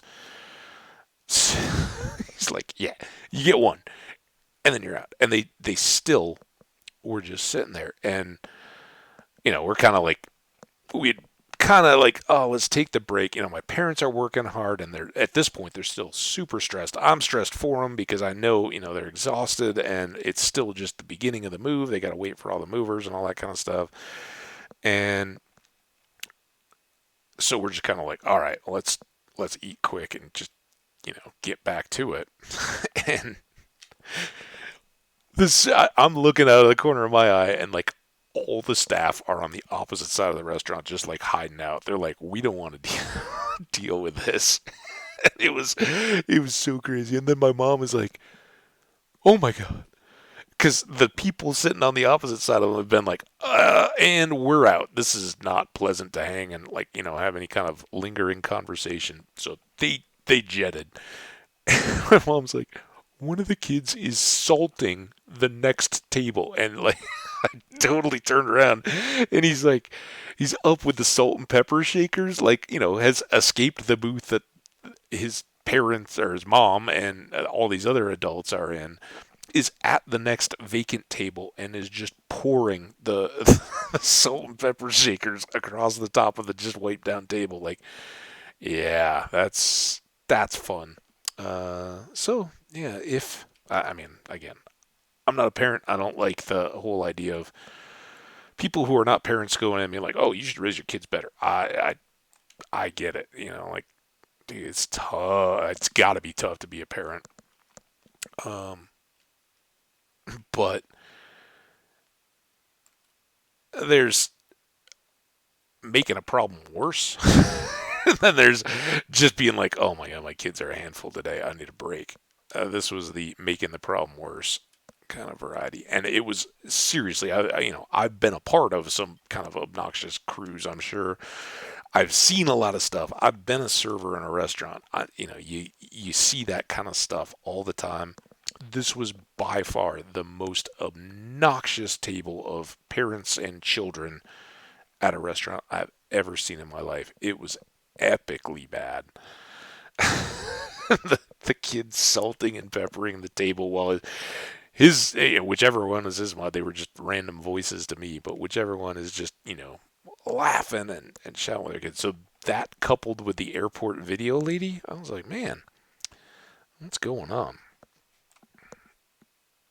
Um, but yeah, it's kind of one of those things. You sit there and you're like, well, of course those kids are never going to learn to behave because clearly, uh, what? What kind of nonsense? Did we already go down here?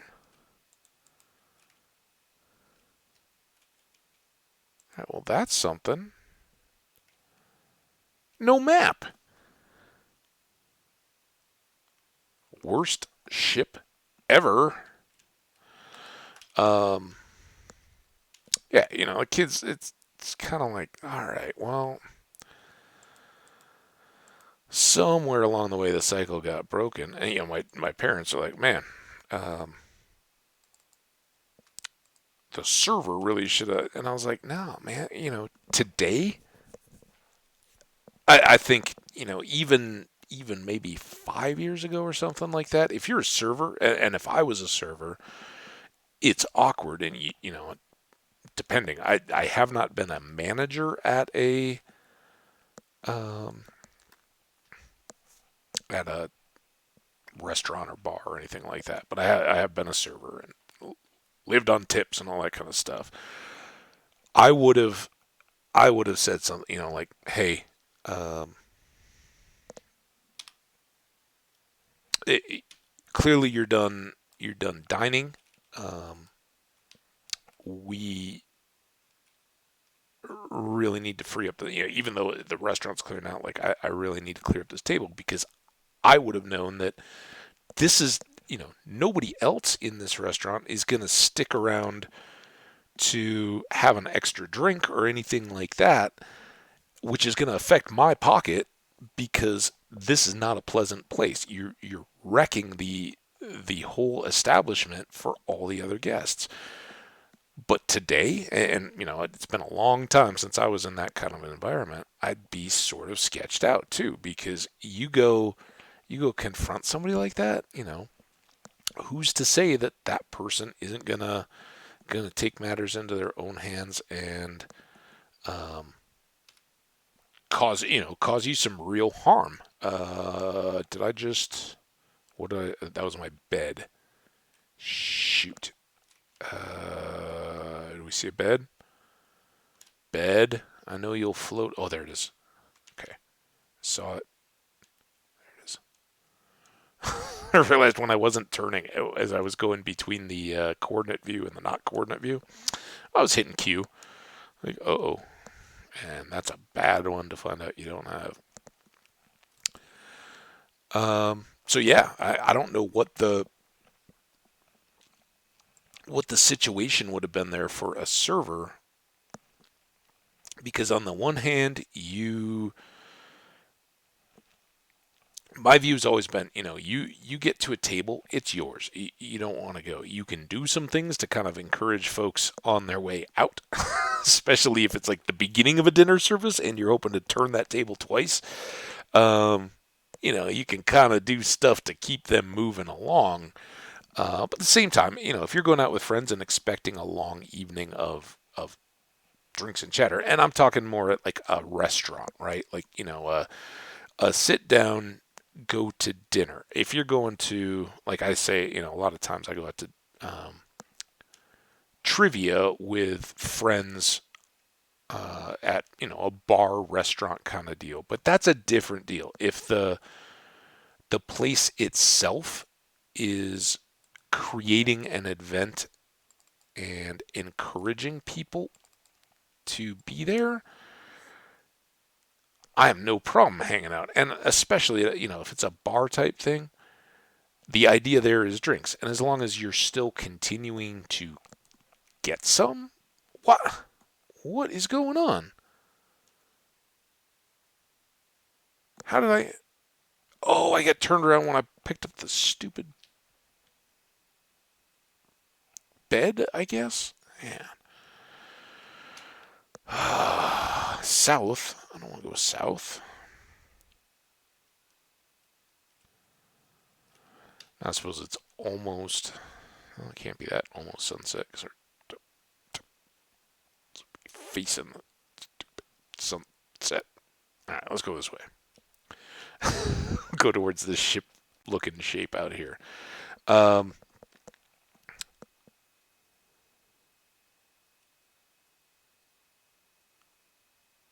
Now, is this an island or is this the coast that I already started out at? And was that still a ship? Let me see a ship. Ship. Oh, come on, ship. There's the ship. Oh, there's a portal too. So yeah, if anybody here is in service and you've had that situation with like um and not so much drunk because like I've dealt with drunk customers and stuff. Those there it may get uglier. Um, but you have, at least in the United States, you have a legal obligation that if um, customers are appearing visibly drunk to the point where they're getting loud and obnoxious, um, obviously you have to deny service. That's like the first day of training every little bartender or server or anybody else. You have to watch this kind of safety video type stuff in the business to even get that job. And, you don't worry about it too much, right? Especially if it's going to be at a bar or whatever. It's the whole point. That's how you make money. So you're going to be very slow to deny service, but if it comes down to it, you've got to. That is kind of the requirement of the job, and that comes up more at like an Applebee's or something like that. Wasn't the place. I'm not going to say where that because it was just kind of a one-off place that would kind of make it a little too close to home. But yeah, you kind of got to respect your customer safety. Look out for them. If you're the one that keeps pouring drinks down their throat and they lose their judgment becomes impaired and they keep drinking, that's on you to an extent. You're the sober party and the responsible one as a server of drinks. So in that sense, yeah. But I've never seen it where presumably a responsible parent is so just either blatantly ignoring or contributing to the issue where you would have to be like, you are, sorry, you're not behaving like an adult here. I gotta say something for the sake of my shift, you know? So if you got a story like that, share it in the comments or come on back and catch me for the next live stream and tell me about it there because I would love to not be stuck on the man that wrecks your. I still don't have any blocks to it. I got these slabs.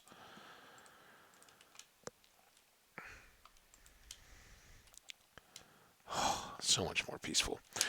Yeah, it wrecks your ability to make any money on that shift. And so it was one for the record book, so to speak. And just kind of, it was so bad it kind of became funny. Like you could be mad about this, but wow. Except that you're like, man, if that's the state that some of those folks are getting to, look out. Look out the future. So that was just like, wow. And on the heels of that, it was later. I think it was maybe later that day. No, it was probably a couple different days, but it happened just shortly. And I go to meet one of my oldest friends. I think I've mentioned her in the past.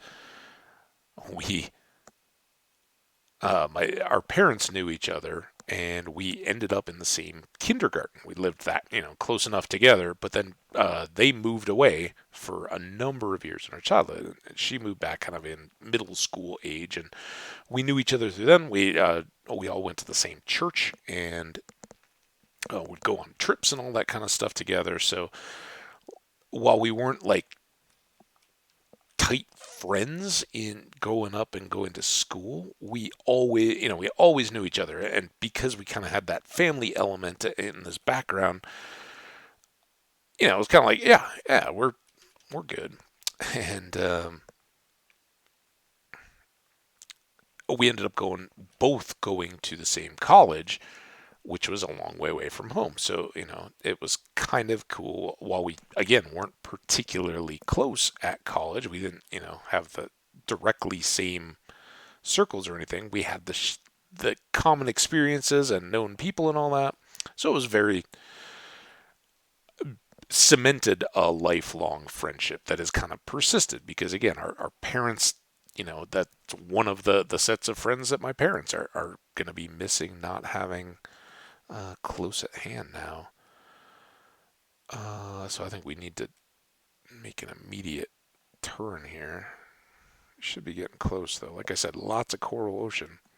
And Well, we got lots of ships.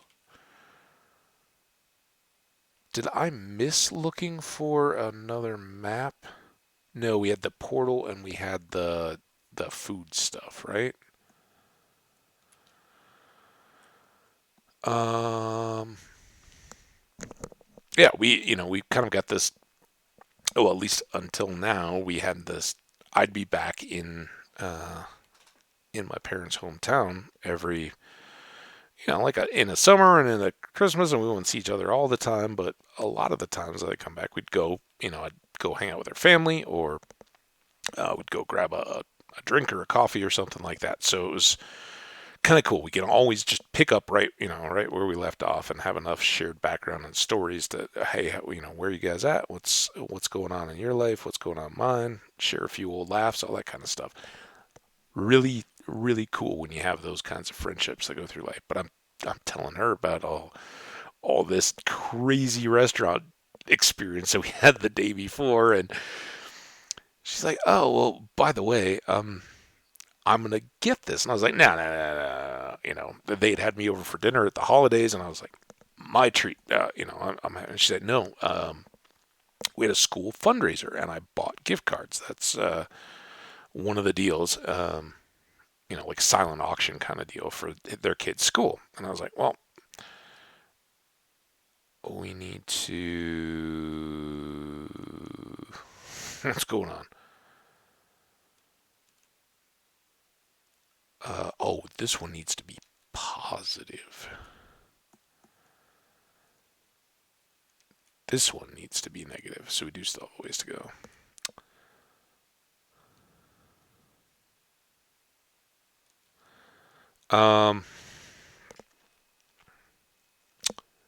So I hear all about this like school fundraiser raffle ticket thing, not but like silent auction thing, I think.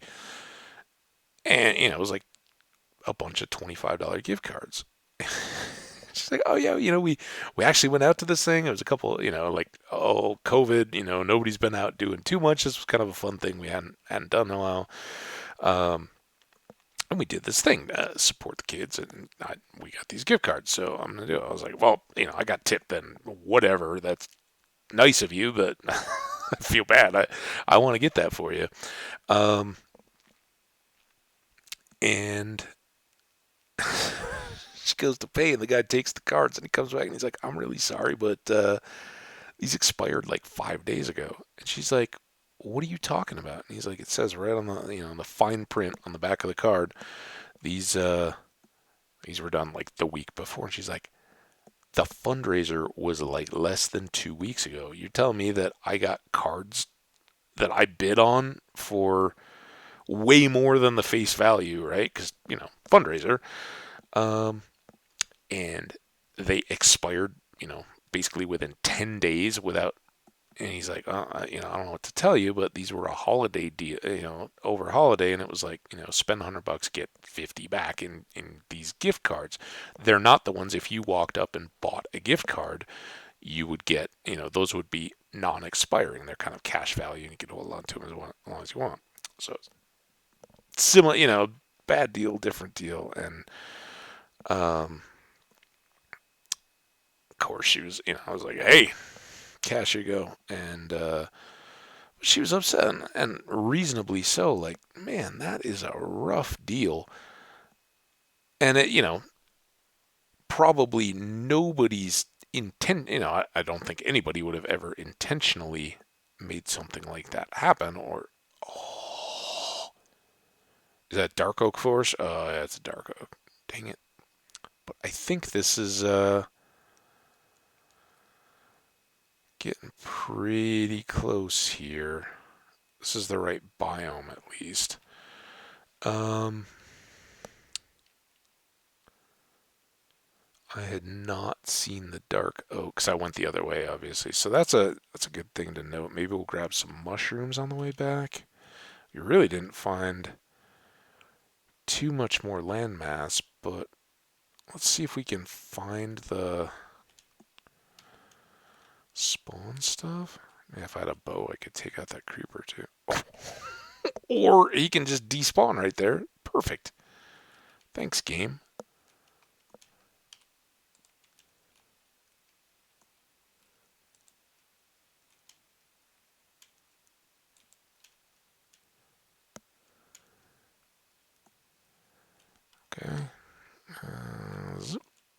None of them followed me, I don't think. Throw down the old bed. But yeah, somebody either in, the people, whoever donated them, because if you guys don't know, the way that those kind of things work is you're going to raise funds for a school team or a project or whatever you like. The way we're going to do that is a silent auction.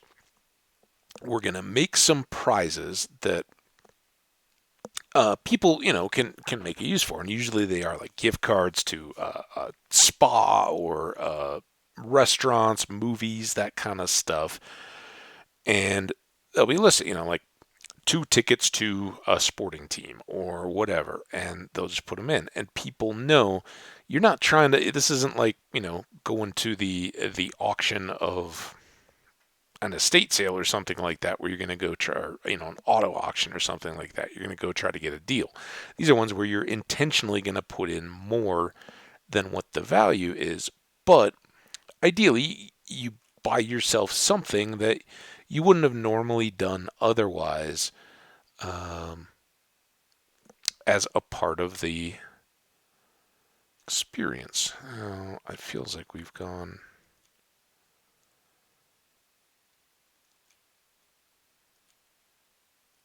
Gotta go back this way. It must be in that little inlet area. Um, so yeah, I think I don't know exactly what all it was, but it was significantly more than the value of the gift cards that she was trying to use that she'd put in. And I would hope that the people who donated it didn't realize either that they expired. Otherwise, that's awful. You don't go, hey, this is for my kid's school, and the other kids' parents at the school are going to be the ones bidding on this kind of stuff. So I've got these things that aren't going to be valid anymore. I'll just get rid of my trash, at the expense of somebody who's trying to hook up kids or support their school stuff. That's too far. Um, but at the same time, it's probably mostly on whoever's organizing the thing to look at all the donated items, but not being a part of it or anything. I have no idea how many items there were. If there's like a bunch of different lots of. Now, this isn't right either. What the dickens? 133. Okay, so that's going the wrong way. How can I not find this?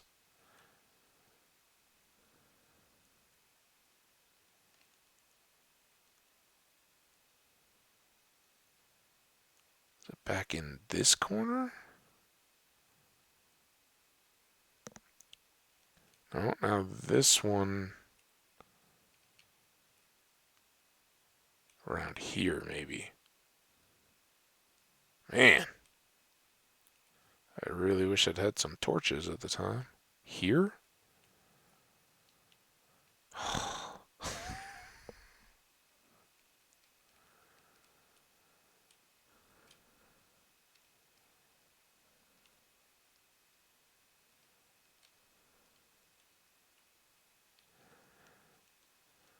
I'm so spun around.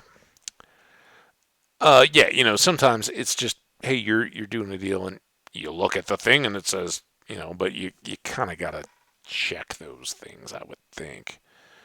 Um, but yeah, I felt bad. She had to go back and we were talking about it as we are sitting there, and the restaurant people are trying to figure it out, and they were kind of they didn't just come in and go, you know what, we'll take that. Um, and I can understand why, because if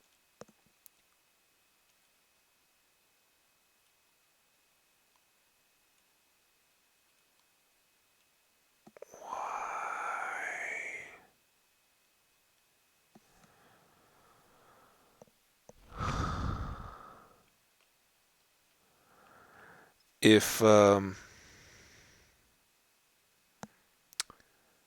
let's say I had those gift cards, right?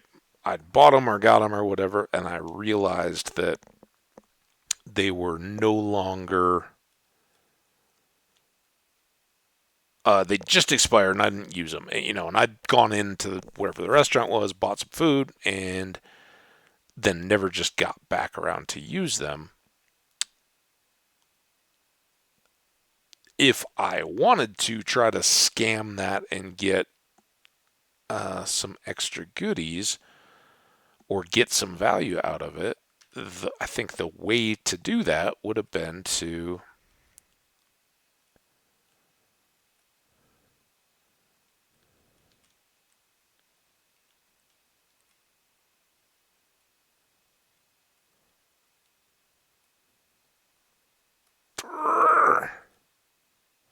It's got to be back here somewhere.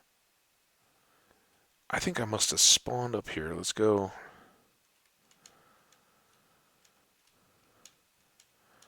Sorry, the story is falling apart all over the place because I'm getting turned around here. I think I chopped a bunch of trees in this area. I was kind of up on the hill.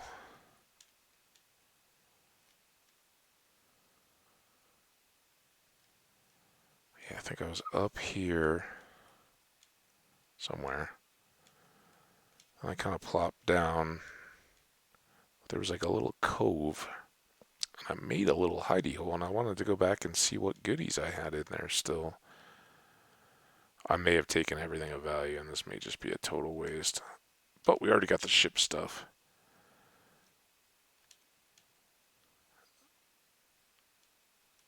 Is there a little hidden? No.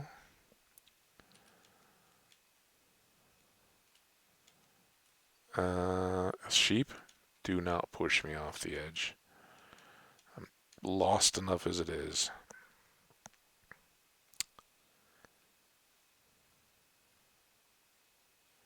Come on up there, so it's got to be up higher.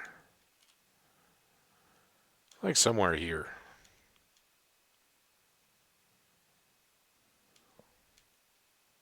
Oh, I think I remember these lilies. Yeah, this looks a. I don't think it was that far. May have been right about here.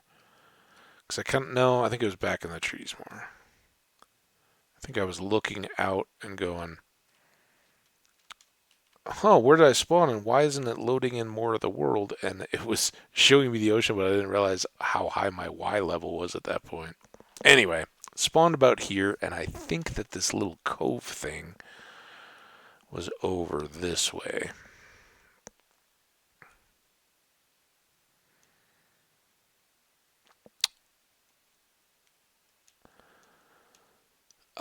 So anyway, my friend and I are chatting, as this circumstance unfolds. We're just kind of, chatting and waiting to see if the restaurant could do anything, and they didn't do anything, and it was kind of a bummer, but I kind of understood because it's exactly the scam, right?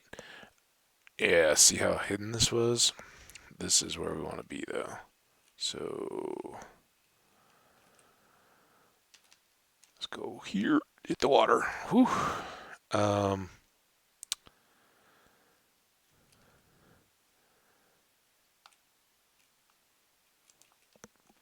hey, look at this. It was my first little hidey hole. I had a glowberry, a snowball, some copper, nothing left in the furnace. Took it all with me. A wood axe. There you go.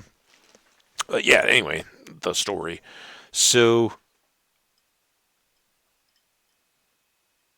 I said, she was like, I've worked in, restaurants and bars and all that. I understand they could take care of this for me. And I was like, yeah, but you got to see it from their side. That is expired. And if you were a customer that was coming in and trying to pass it off, you'd say a story just like this. And oh, boo is me. Um, they're going to take a pretty hard line. It's not like your food was terrible or, raw or whatever, where, yeah, they can come in. And they ended up giving her a to-go dessert to take home to her husband and son, which, sadly, I think was kind of about as much as they could do because it's a monetary thing. And it was, the money was expired. So there's really not a lot they could do. Kind of like with the whole birthday obnoxious customers at the place I'd been at. Um, so I was like, well, I think what you really have to do is go back and tell the school or whoever organized the fundraiser that they need to watch more carefully for that, or if they know that it's an expiring gift card as opposed to an unlimited one, that needs to be advertised in the date, because of course, even though it's, a charity and all that, you're not going to spend the same amount of money on something that you have to use within the week as opposed to something that you can use whenever it's convenient, right? There is something to be said for that. And otherwise, you're basically just getting out your checkbook and writing a check. So uh, she had texted me just to say, yeah, the school reached out to the place and they're trying to get uh, something done to help make it right. And I don't know how it turned out, but it can happen both ways in restaurants, I guess, is the moral there.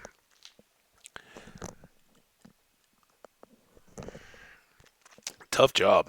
If you are I think everybody, if you're young, you're in school or something like that, you got a few part-time jobs or whatever, make sure at some point take a job, even if it's not long term. Um, but while you're in the world of part-time work, make sure that you do. I think those are not the jobs that you're going to be in forever, and especially today, I don't think it matters as much to employers that you have a 7-year track record at a particular job. That is awesome for employers to see. They love, oh, this person is reliable. When they commit to something, they're not just going to check out and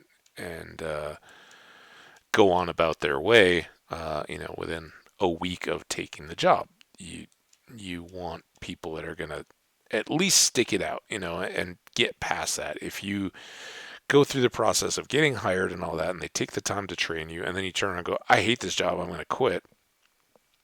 That's tough. They've sunk a lot of time and effort into it, and they're planning to have you as a resource to staff. You at least, I think, at a very minimum, you've got to give a real 2 weeks and work it to allow them to try to get somebody else back in to fill that spot that you're going to vet. Oh, hey, hey, little guy. Hey, little guy. Come on. Don't you do it. As soon as I do this, you're going to come, aren't you? Why didn't you come?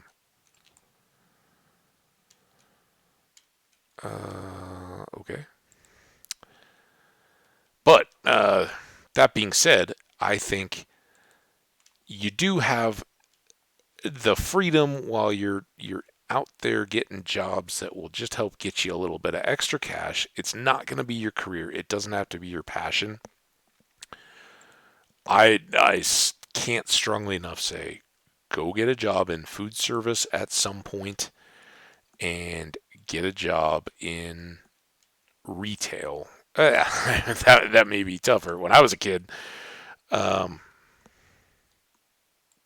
that was more of a deal. I mean, there's less like retail sales and all that kind of stuff now, but just in your future, when you're using those kinds of businesses, you'll have so much more of an appreciation for what the people that are serving you are trying, what their day is like by having been through it yourself. And um, I don't think you'll ever fail to empathize, empathize. I don't know why I was trying to put the ph in there. Empathize with somebody who's, the server that I was watching that had this awful table. I could feel for that guy because I'm like, man, that is no good for you. Um, and the same thing goes with, you kind of know what can be going on in the background, right? Like, um, the restaurant I worked at was pretty good all around, but there was still, some server hijinks and all that kind of stuff going on in the background, and you just know whether stuff from Waiting, if you guys know the movie, um, whether that kind of stuff is going on in your establishment or not.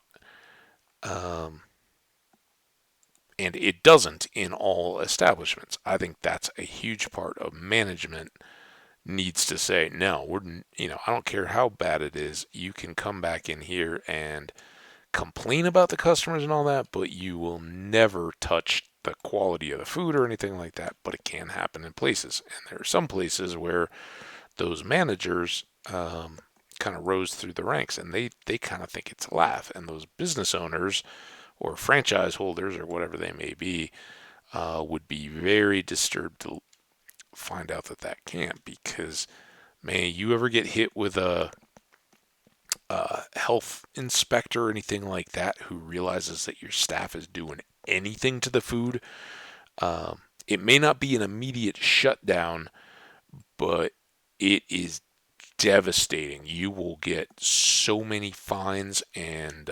prohibitions, and it can all just be from one I don't care about this job server that is just having a laugh on a born day or having a bad day because they got something else going on. If you're working in those things and maybe not in a really good place in terms of the business, right? If it the price of the entrees and all that at a restaurant doesn't necessarily guarantee the quality at all. But if you're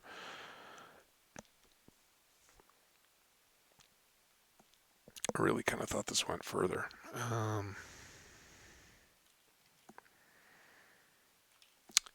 If you're working in one of those, oftentimes they will be a little more selective in their hiring because the rate of tipping, call it 20%, call it 10%, call it a 40% tip, whatever if the check is proportionately higher, you're going to get a proportionally higher tip just by having a $40 entree as opposed to a $12.99 entree, right? It just simple mathematics says those are the good gigs, and you're typically not going to get those if you have no experience. It doesn't mean that they're all, that those places don't have a shift manager or a cook or whatever that won't go, yeah, I'm coming out. What was the one with the cook comes flying out with a cleaver because somebody says tell the cook that this is dog food, right? Cook's got the cleaver and is just tearing out after everybody. This was one of the reasons I wanted to come back. You could see it up high over there. There's a lush cave system, and there's a bit of it here. And I don't know where all that connects, but I was so much running scared when I was here at the beginning of the game. I didn't really explain. I was kind of like, okay, say those are Endermen.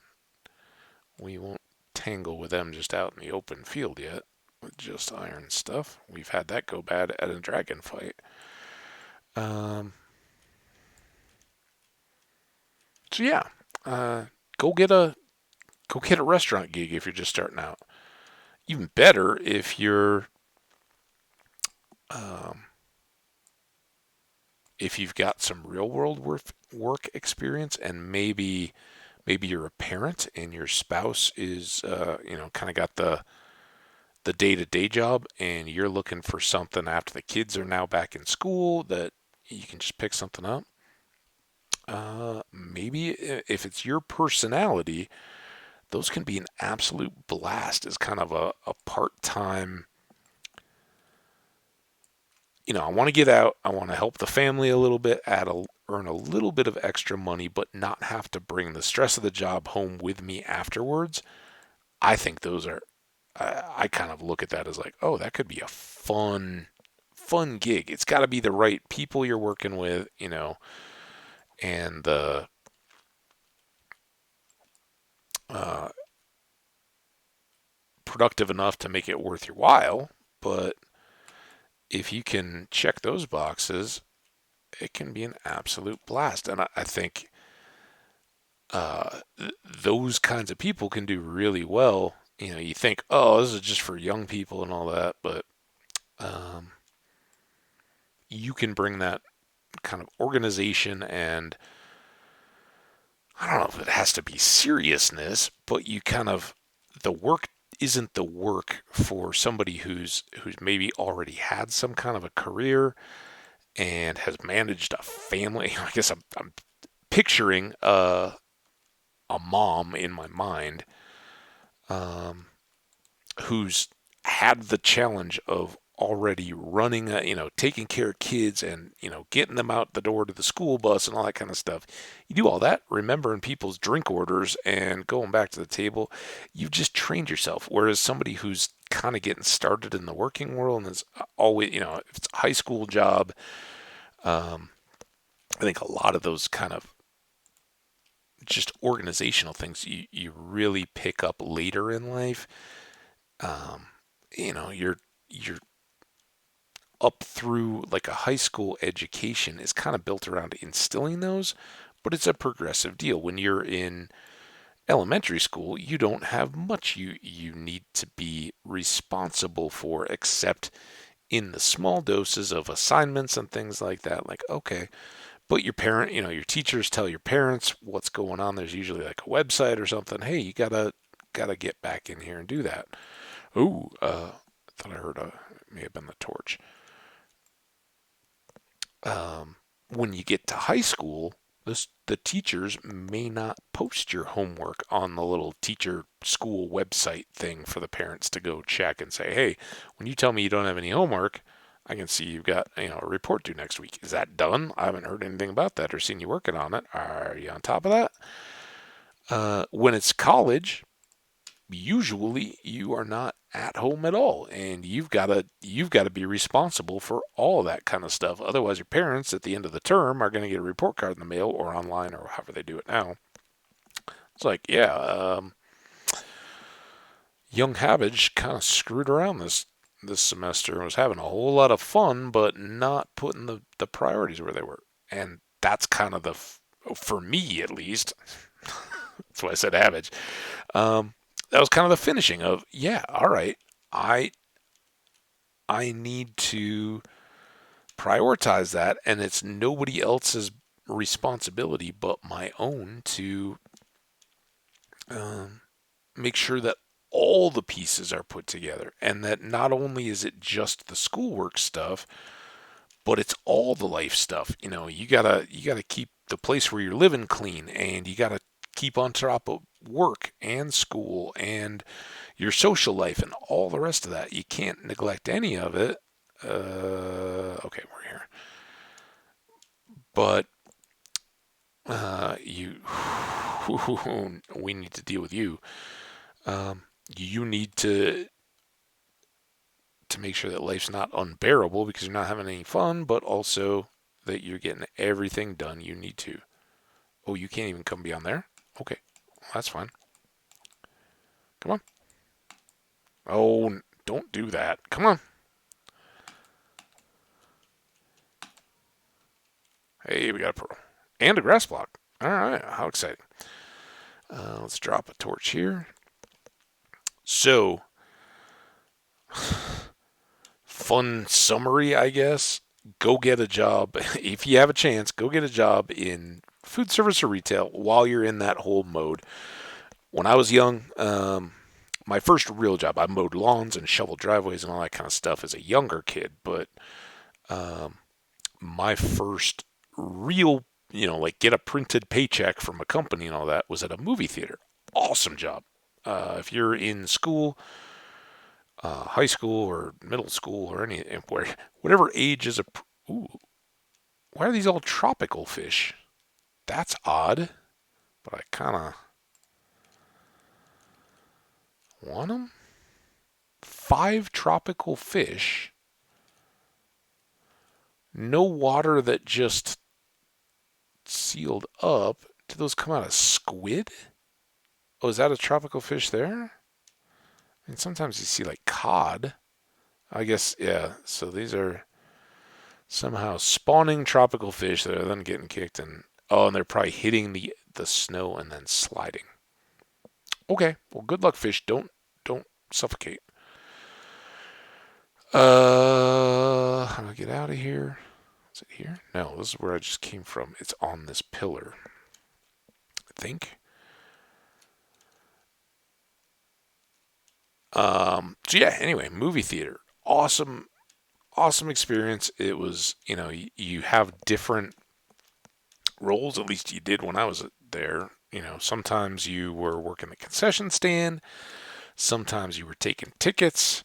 Sometimes you were cleaning the theaters, which is air quotes, right? You got to go in and pick up the big trash and kind of make it presentable. And then, um, yeah, they would do like the deep cleaning every night overnight, janitorial people. But that was actually the best job, I thought, because you did like this quick run and you'd like grab all the abandoned popcorn bags and cups and everything like that. You just run up and down the aisles and all that. It's not gross. There's nothing really to pick up there. Um, and you could do it quickly and then between all the cycles, because like depending on the size of the movie theater, you'd get, like all the shows would start within kind of an hour. And then you'd have kind of like the hour, a half hour, and there'd be a little staggering, but you'd have these chunks where it'd be like 45 minutes or whatever, and you'd basically just go walk into the theaters and, hang out in the back and watch pieces of the good movies that were out at the time and love life. But you work in a movie theater, you get discounted tickets just as a perk, but you know all the people anyway, so you can basically just walk into any old movie you want and bring all your friends.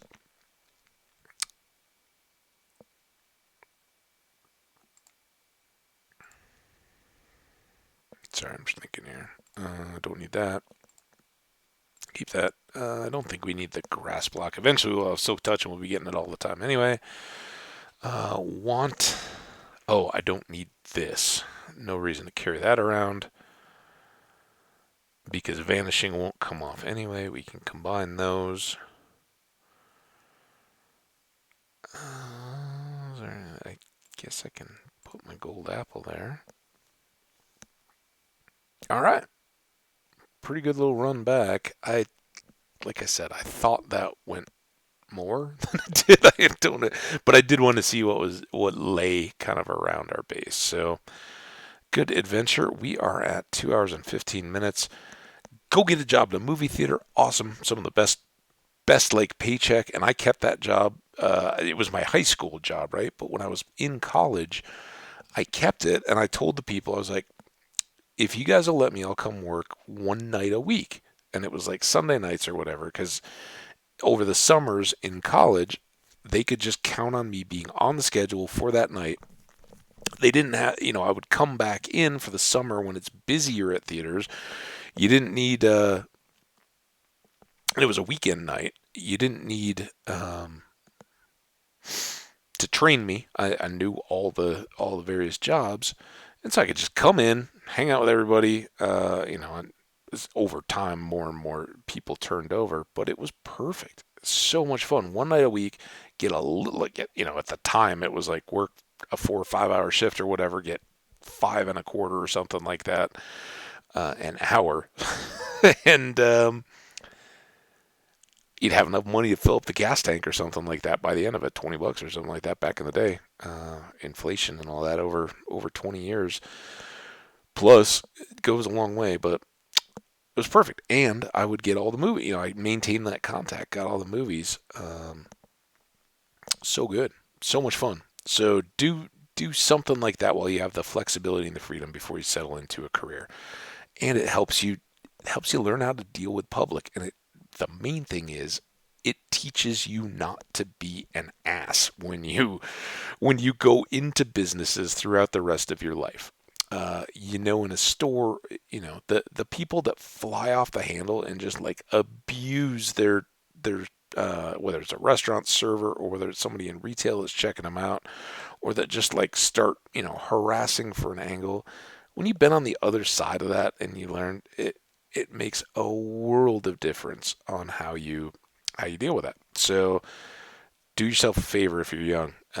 Go get some of that experience early on before you say, if you're going to be a doctor, an engineer, lawyer, mad scientist, whatever it may be, go get some people face time first, and it'll pay dividends forever. Anyway, I'm going to mute for just a moment here, and then we will make our way back to our base and unload all this good stuff, and then I don't know. We'll maybe go either back into those caves or start our staircase, or probably I would like to push in the opposite direction and see what more we can discover in the area. So yeah, we'll go from there. But give me 2 minutes or so.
And we're back. How's everybody doing? Hope you had a good break. Got up to stretch your legs. I was like, man, I don't even need to hit the restroom yet. So we'll see.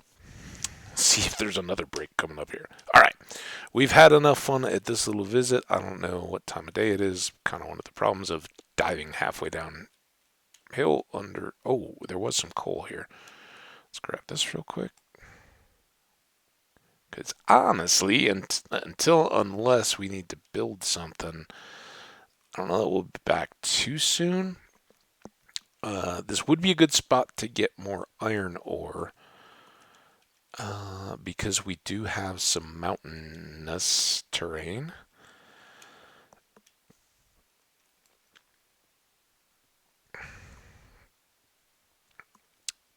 they don't seem to be particularly tall mountains yet. So, who knows? All right. We need to find where we parked. Boat? No, that's fish. Boat. There it is. This is one of the big reasons I didn't want to live here was it's too much coastline that's all elevated. It gets tough to find where you were or weren't. All right, now get my bearings again. So let's make a straight beeline. And like I said, the last time I went that way, if I go back to those kinds of locations, I'll bring them along. But as I recall, there was some desert, some a little tiny patch of jungle in some islands out that way. It was like little chunks of biomes, but nothing too massive. That looks like a ship on its side. Stop wiggling. And nothing, so much of it had those kind of like elevated coasts that none of it really lent itself to, hey, let's build in that spot. Why is this so wiggly? Don't wiggle. Oh, that was a fish. Man, I thought that was the ship mast. Now we're up on a... Is that it? I think this is it.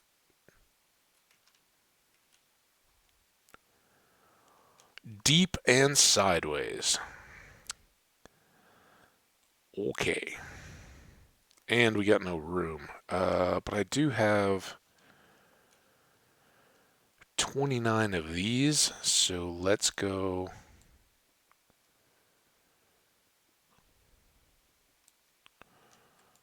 There? How that'll stand, I guess. Thing. It will serve as our bed for tonight.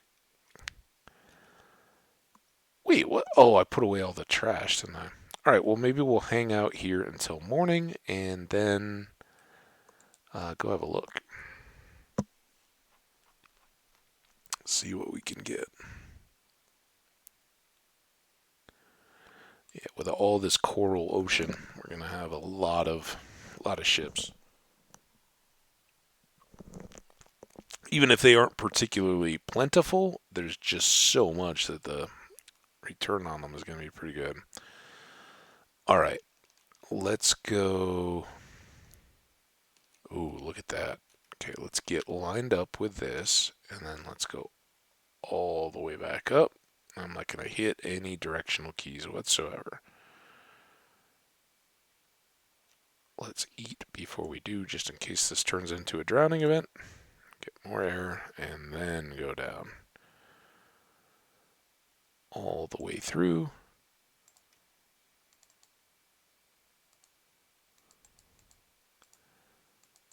Would have totally taken a thing. Water breathing potion instead of that bottle O enchanting. Now, I think we can go all the way down through that hole again, though, and get to the next chest. And I kind of think we were falling. So now it would be... Nope. Nope. None of that worked. The problem here is we don't get the benefit of the air. So we want to maybe go this way. Ooh, let's check this one. Oh, okay. We are on target.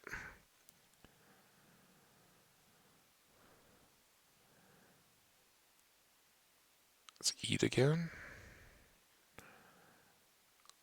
I'm going to do this so that I don't sink below.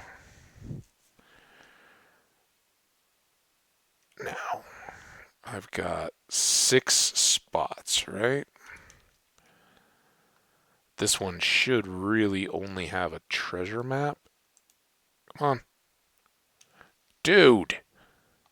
First of all, I don't think I got all my air.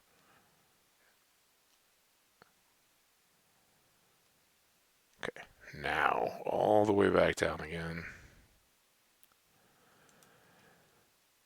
No treasure map. Stupid thing.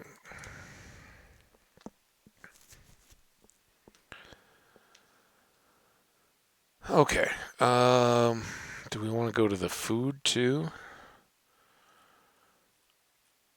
We could still. What do we not have that we could get there? Magnolia trees or shrubs? Let's go for that window. Again, we're gonna kind of be.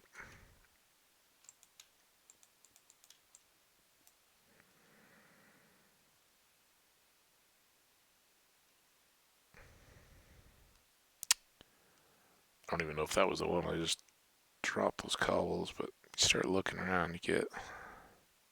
Oh, shoot. I did see some.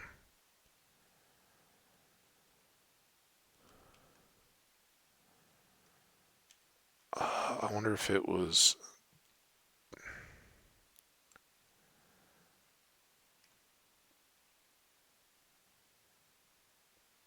underneath. It should be right in there, right?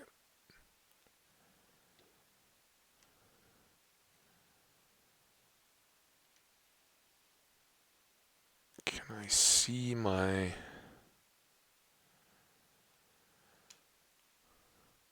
We are not up forward enough.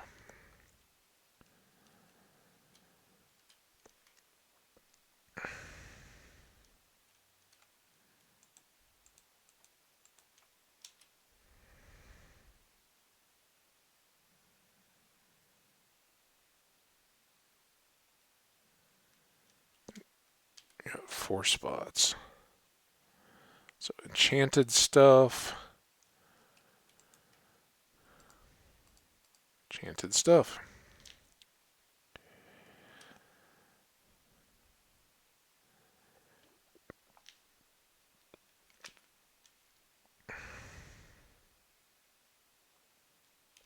Okay, easy does it.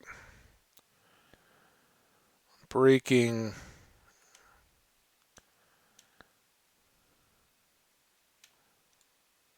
No, the best would have been a respiration on the helmet there, but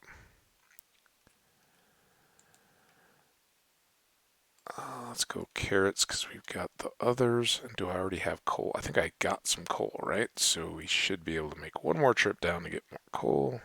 Then we'll be on our way.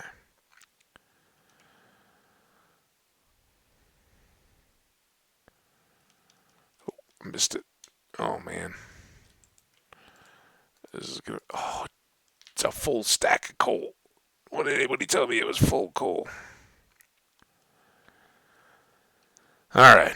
Enough's enough.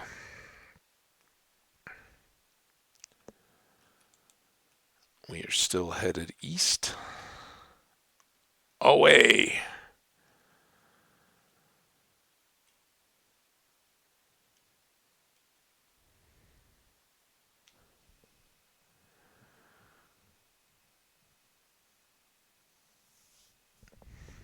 So we can eat while we're going. So yeah, we talked a little bit about all my adventures. We talked about easy customer-facing type jobs that I definitely think are they're probably not going to be like your oh man that was the best job I ever had. Although I've talked to some people like man if I won the lottery I would totally just go back to retail. I had so much fun interacting with people. That wouldn't have been mine exactly. I think I could go find people to interact with without having to deal with the store manager who's going to power trip on everybody in, some retail stand or whatever. But if it was the right situation, it could be a lot of fun. I know when I was a kid, my mom, by training, was a school teacher. That was what she did before she was a house mom. And she raised my sister and I. Was pretty much a stay-at-home mom until we were up through about middle school or so. And then same kind of deal. She was like, "Well, I think it's time to get back into the I think just for her own sake of having stuff to do and also to help out the family. You got, soon as it gets to that point of thinking the kids may go to college, you got some pretty hefty financial challenges coming up that you're going to have to deal with. I don't know if these are islands completely or if this is any of the edge of some of the desert I saw on the other side. I think these may just be China Islands. And I think I was a little bit further south when I was exploring before. So, good source of sand when there are islands like this, unless this is part of the coast. But yeah, she went back and first worked in a jewelry store. And honestly, I don't remember what the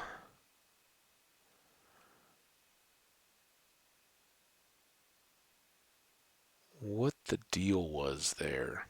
If they closed,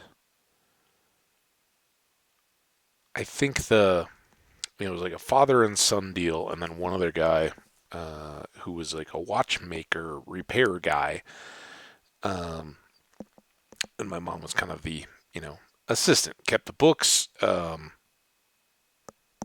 with the inventory and all that kind of stuff, and yeah, I don't know what the deal was. I think the senior father guy may have retired, and I don't know if the son was going to move locations or whatever, but she stopped doing that, and then eventually worked in the dental office for a while, doing this, kind of office administration, bookkeeping, all that kind of stuff. Nothing, she wasn't a hygienist or anything like that, but a few of those kind of things, and particularly with the folks that ran the jewelry store, she, while they weren't like best friends or anything like that, in that age and with people that none of them were young, it was a small, one, it wasn't like a Sheen company or anything like that. It was this guy's jewelers. And um, they, remained to the point that I think sometime over the pandemic, the senior guy passed away and they still went back to his funeral. During, it was kind of one of those during the pandemic deals, and how do you manage that? So later in life, those kind of things can be lasting relationships when you find something where the work is something that you can be contributing to and enjoy the people that you're working with enough that the quiet times, which are always the part of retail that can make it drag, it's like anything else, school or anything else. If you're not busy, the time crawls. If you're busy, um, it flies by. And that's where some of those slower kind of like, desk clerking jobs, you got to have something going on, whether you can bring along a book and knock out some homework or um, have a phone. And, if your boss is okay with it, that, while people aren't there, you can be keeping up with something or, whatever the thing is. Uh, those can be very pleasant ways to spend time and get a little money for your time too. So pretty pretty cool, and not to be undervalued in the fact that you can be. I don't think I've turned at all. Yeah, we're still going east. Just gotta not even look at the numbers. Oh yeah, just about 2,000 more logs. Hey, look, the moon's going down. Like I said, lots of ocean.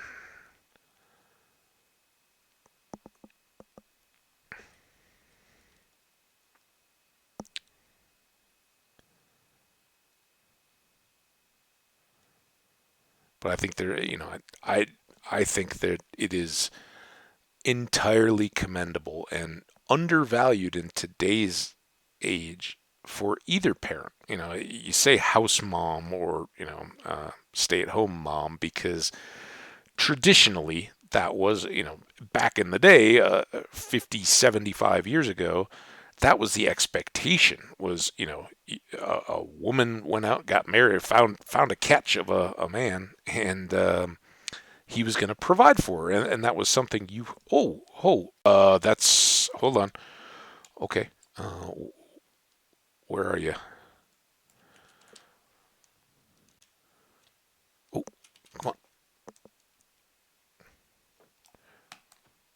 Oh, I gotta get here.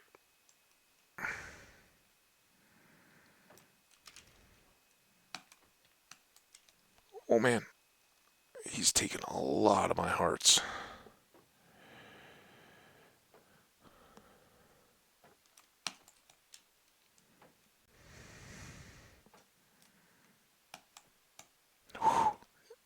Give me your trident.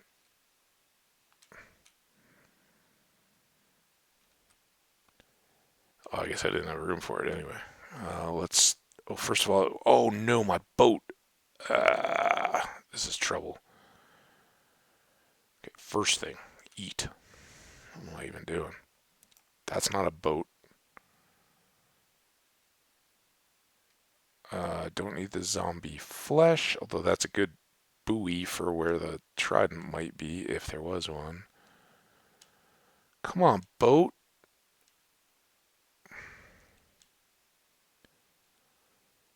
Oh man. Alright, I can eat again. There's the boat.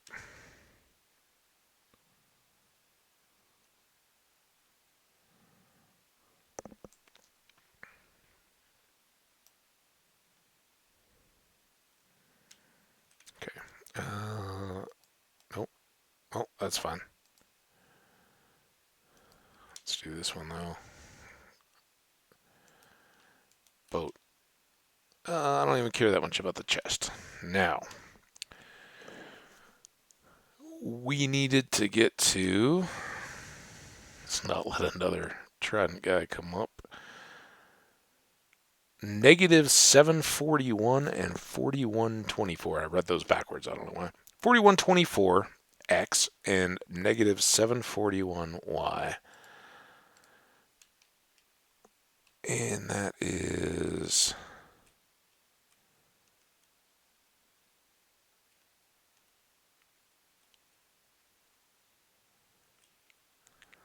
This way quite a bit. It's going to bring us back out this way. Now, I don't know where I caught this shoreline. I guess I should kind of hang out to see what we have on this side. Some more dark forest, it looks like.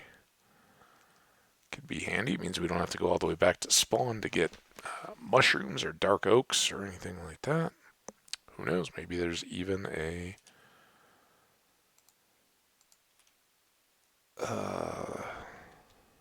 We'll find this if we follow the coast, I think. Maybe a mansion hidden away in there somewhere. I don't think we can be that lucky again.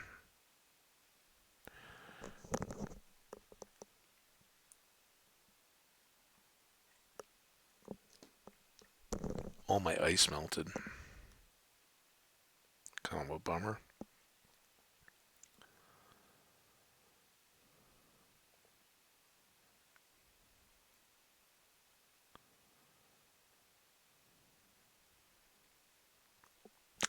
Not gonna lie, less excited about the plentiful birch tree forest than the dark oak. Got Lone Tree Island out there. Good little landmark to make note of. Zombie on the coast.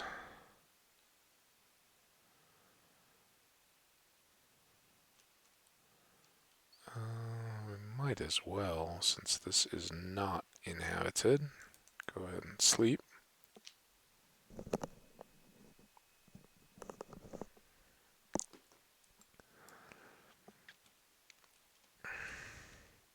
Oh, dude. Oh. I just remember this. So I don't know what this town was. I will. No, I say that. I don't know. I mean, I don't know that I'll ever find it to, to look at it again. Somewhere in northern Nebraska, in some little small town of probably a population, it was is probably like the one or two biggest towns that I went through in my little twisting route from uh, Sioux City, Iowa, to um, North Platte, Nebraska. Yeah. You can go to Sioux City, Iowa, if you really care to. Pull up Waze and say you want to get to North Platte, and it will likely wind you that same way because it's taken me that way twice now. And as you go, let's go mark this ship because I don't think I've hit it. You'll end up going through like some just tiny little towns that are cool. Oh wait, is this? Never mind. We were wrapped around a little bit more. We are home. It's good. But anyway, you wind through these little towns, and this was one of the bigger of the little towns, at least from the road perspective that I saw. And I don't remember which one it was.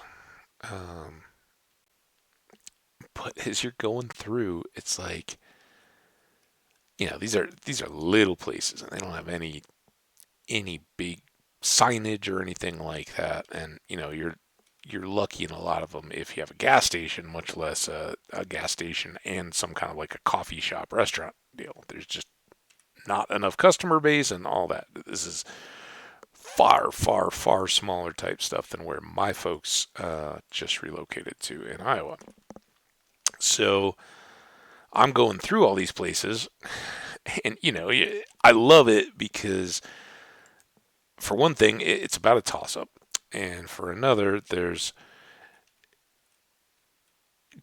about 600 to 700 miles from where my folks live to where my home is. Um, and if you do all that on interstates, it gets pretty tedious after a while. And um, so having it where it's like, oh, you're gonna go for and Waze pops up like you will be going for 20-25 minutes on this road, and then you'll take a left, and then you'll take a right, and then and so you get these little like steps along the way, and these little towns. And sure, you got to slow down a little bit, and the overall top speed is not as high as the interstate, but you don't have to worry about getting stuck behind semis, passing semis, and there's things that slow you down on the interstate as well. Not to mention, and this was my concern, if you're really driving the interstate and not getting off of it, gas is ridiculously expensive. And I was driving like a bulky. I'll tell you guys all about this too. I was driving a Kia Sorento. I don't know if anybody's got familiarity with that. It got me there and back, and overall, it was pretty tolerable. And I think one time, me and a couple friends took a trip to Florida or something like that. Three of us, and we got just a random rental, and that was what they gave us. Well, this was a one way, so that I could carry back some of this furniture stuff, and um, also to carry stuff between my parents' old house and new house for them. So it worked perfectly for that, and wasn't too terribly bad. But my vehicle is an old, it's a 1998 4Runner. I try to keep it in pretty good condition. It's got a few little issues that need attention, but very sound overall. Um, but it's older and it's got a lot of miles on it, and um, I have a lift on it which has bigger tires, which further impact the fuel economy and all that. But basically, I just don't want to put the miles on my vehicle to go back and forth on these trips. I'd rather rent a car. It's not that expensive, and you get to try out different stuff, get your opinions on it, or see what's out there. Um, and this one, it wasn't my dream. I don't think I'm rushing out to buy one. Let's say that. Not because it was terrible in any way. But some of the things were just like, what am I doing? Um, Odd in the way that they behaved. I don't know if it was because it was a rental, and I didn't know how to manage it, or it was a rental and it had about 30,000 miles on it. One thing, when you do a one-way rental, you're getting whatever the local rental place that you get it from doesn't mind getting rid of, right? Like they're not going to give you the cream of the crop because they want to keep that for all the people that are going to, rent it and return it to the same place. So they keep the good ones, and it's like, oh yeah, we don't mind if this one doesn't come home. So you kind of know going in, like, all right, you're going to get the bottom of the barrel if it is. Um, so I did that. Hang on. And this is it was what they class as a standard SUV. Plenty of room. Awesome from that. I got this. I'm looking at it right now. It's a nice. I don't know what kind of wood it is. It's a light colored wood um, table that folds on two sides. And my parents used it like in a kind of an outer sunroom kind of thing. They had put on like this, I don't know, 8 to 10 foot wide room on the back of our original house, and got it when they had it there. And it kind of always sat on one side up against a wall. And they put like a little lamp on it. And usually it sat just between two of their chairs. But you can kick out one or both of the sides. And I'm just looking there, 2.5 by 4 feet or so. So it's not huge, but you kick both of those out and you've got a table that you could fit 6 people around as a dining table. And right now in my apartment, all I've ever had, I don't, I go meet friends. I don't do a ton of cooking. I have cooked for people. I like to cook, but the space, I'm not going to have like a big dining table. I'm not even going to waste time with a big, a nice breakfast room kind of table for myself to eat at. Most of the time I just kind of sit here where I'm working and, have a TV on or something like that. But this is huge. It gets the card table kind of thing that I've had going out of the way, sits up against the wall, and I can expand it either just for myself to use, or if I want to have people in for a meal, I can pull it out from the wall, kick up both sides. Awesome piece of furniture. So that laying on its side, and this rocking chair that had gone back in my family for a ways and has an eagle on the back of it. Do I really need a rocking chair? I don't know. It's not exactly my style, but it goes very well with my couch and the other stuff I got in the living room, and it's nicer than the chair I had by far. So I'll put it in my living room and kind of class that up a little bit, and it means something to me. It means something from having that from my family, and it's a little more family tied in than this other little table thing that I got, which is purely functional but will really help me out in my space. So I need to get those two pieces of furniture in sight unseen. I had brought the measurements back, but I didn't really even measure out the vehicle. I just was like, I need something that'll carry a lot of stuff and put these two pieces of furniture in without any headaches when I'm coming home. Worked great for that. Awesome. Awesome. As advertised, perfectly good vehicle from a rental. But man, oh man, oh man. First thing, it's got like an engine assist kind of deal, or fuel thing, where if you're at a light long enough, it'll stop the engine, and then when you go, it just fires it back up again. Perfectly good, right? I'm down with that. Save energy, save fossil fuels, all that. Um, but it was not like smooth in doing that. And it wasn't really smooth in the way that it braked. And it wasn't like, oh, the brakes are loose or anything. It was kind of like because it has an automatic and I drive a manual, which is another reason why I have an old SUV. It's a manual. You really, unless you special order those and now ironically pay a premium, you get an automatic transmission. And So it felt very tough as you were like braking. The engine would kick down a gear as you were coming in, kind of jolt you, and starting off and stuff. It was very unsmooth when I was transitioning out. So, in case you guys can't tell, this is the area that I've cleared trees from. Like I said, we may double up the fields, push them out another section here rather than going side by side by side. I think you could put a little area in between here with a house. Do bees up and down either side and get more effect out of your bees by having them more bees to fewer crops. And then if we ever needed to, we could expand out. But at that point, I'd just be running crops nonstop. So that was weird. But then get this. So I'm driving down, and it's a rainy, cold, miserable day. Like I woke up to snow. It was falling and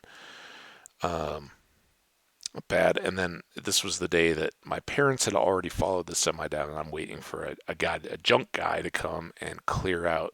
It was like an extra set of mattresses that you can't. They didn't. They're in a homeowners association, so they didn't have like a dumpster or anything like that. And donations will not take mattresses that are used at all. That's kind of gross when you think about it, and the risk of like bed bugs and stuff like that. Just all in all, it's not worth it for charities to manage all that. Man, I wish I brought a boat. So, and my dad had like an old metal desk that was too big and heavy for me to get up the stairs individually, and man, it was nice. It was old school metal desk with a wood top, and this top was like an inch plus, probably 2 inch thick top, solid wood, and then had two file cabinet drawers on either side, all in metal frame. And the guy, junk guy, just comes in there with tools, busts it all down. Even then, it was a 2-man job to get just the desktop part up the stairs and out. So all that kind of stuff, and then some other little furniture things that weren't worth trying to sell or donate or anything like that, and they didn't want to take them with it. So those guys just take them, and like old used garden tools and things like that, all that kind of stuff. You got to figure out a way to deal with it when you're moving. So anyway, I'm hanging out, and waiting, and it was like sometimes it was sleeting, sometimes it was snowing, sometimes it was full on pouring rain. Wind would gust and all that. And I was like, oh man, this is just not a very nice day. And then I start driving down from the Twin Cities area in Minnesota to Iowa. And it's like this, sometimes it's same deal. Like as I'm driving, sometimes it's snowing, sometimes it's raining hard. Just when you think it's going, then it dries up, and the wipers can never figure out what it wants to do. The Kia couldn't figure out if it wanted to have its lights on or not in auto, so I was like, man, I'm not flashing cars ahead of me trying to tell them to move.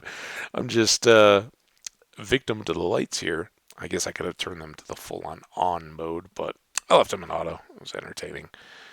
And it's trying to do like the lane assist thing where if it detects, let's do cows. If it detects that you're sitting on the lines, or driving over a dashed line, after a certain amount of time, it will pop up this warning. Consider taking a break, right? And it's like 90 minutes into a 4-hour drive, and it's telling you to take a break already. What? And then you quickly figure out, oh, it's the lane departure thing. It thinks you're drifting in your lane and not paying attention, but it was the wind, like pushing the vehicle back and forth, and you kind of go, well, then it starts popping up these warnings on the dash that roads may be icy because it's monitoring the temperature, or it's, I don't know, picking up weather notifications for the area. I don't know. They have the built-in GPS that tells you what the speed limit is on the road that you're driving on and all that. So I assume it can maybe be checking the weather alerts, or it's just going off the temperature. Whatever the case, it starts popping up these roads may be icy. And I learned how to drive in Minnesota. I've been driving in Colorado mountains all my adult life. I know how to drive on roads, and I was being reasonably cautious, but it wasn't at the point where it was icing up. Um, but it beeps at me every once in a while. Hey, just as good. That just is one more thing to keep you focused and attentive as you're driving. But then I get to like the one stoplight on these state highways that I'm taking to get down to the state of Iowa, and it I'm not really paying attention because this light is turned red, and I'm up near the front of the line because it had just turned. It's going to be a long light because it's a highway junction kind of thing, and I'm waiting. And I look down, and it's just disappearing, but it says something about engine something, tap brake with foot to restart. And I'm like, well, what? Okay, I know it's turned off a few times to. I gotta go past that mountain, right? This is. Oh, oh, between those hills. That's kind of catching my forest again. Yikes. Do I have pumpkins gathered yet? Let's gather some pumpkins. But yeah, so it's telling you about this ice, and then it says tap brake or something to restart engine. And then it's gone. Like the message that I just happened to glance down at the dash, see displayed, disappears as soon as I'm like, oh, there's a message there. I wonder what that means. And then I go to accelerate away from the light when it turned green, and there's 0 RPMs, right? It's full battery and all that, but car's not moving. And it won't re-engage the engine. So I tap the brake, nothing. I hit the gas, nothing. I start jamming on the brake. Now people are honking at me. I'm like, I don't know what. It's car's stopped. And I eventually had to like fully turn off, turn the key past accessory all the way to off, like let the car totally off, and then turn it back on again. And the first time it didn't even start there, and I had to hit it a couple times to get it to go. Eventually, it popped back up. It wasn't anything mechanical. Car was all good. Zoomed right off, and I would have kind of just straight up dismissed it as just, hey, I'm a driver of a rental. I did something wrong, and it was just weird. But over the next, like, one of the mornings, once we were down in the town where they were starting, it had been kind of rain snow mix overnight, and when woke up the next morning to get an early start, everything was icy and frosted over. You had to scrape the windows and all that, and it was still in the shady parts of the roads. They were still icy. And the car, again, I'm like, it pops up a warning right when you start, along with the seat belts and everything else. It says roads may be icy. And I'm sitting there, and it wouldn't immediately start.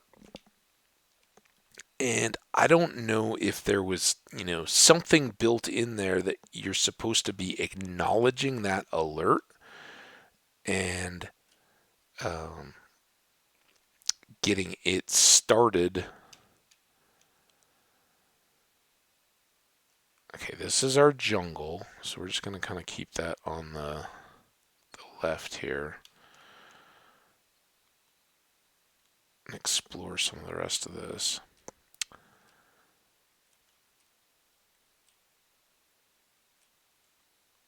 Or, if somehow some setting or something was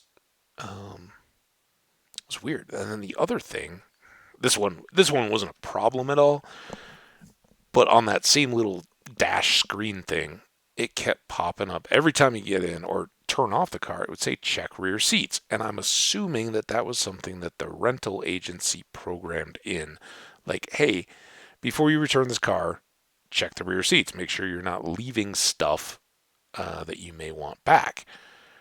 But it was kind of odd that it wasn't explained, and kind of unnecessary when you think about, you got a rental car, even if you're on a business trip or whatever, you don't need to be reminded of that every time. For me, it was even weirder because very first thing I do is figure out how to lay the back seats flat and everything, because I knew I was going to be hauling stuff, but I also had parents riding in there, when we were going out to meals and all that, like, hey, I'll drive, hop in. So I had them up and down. Every time I was like, well, did I not secure them?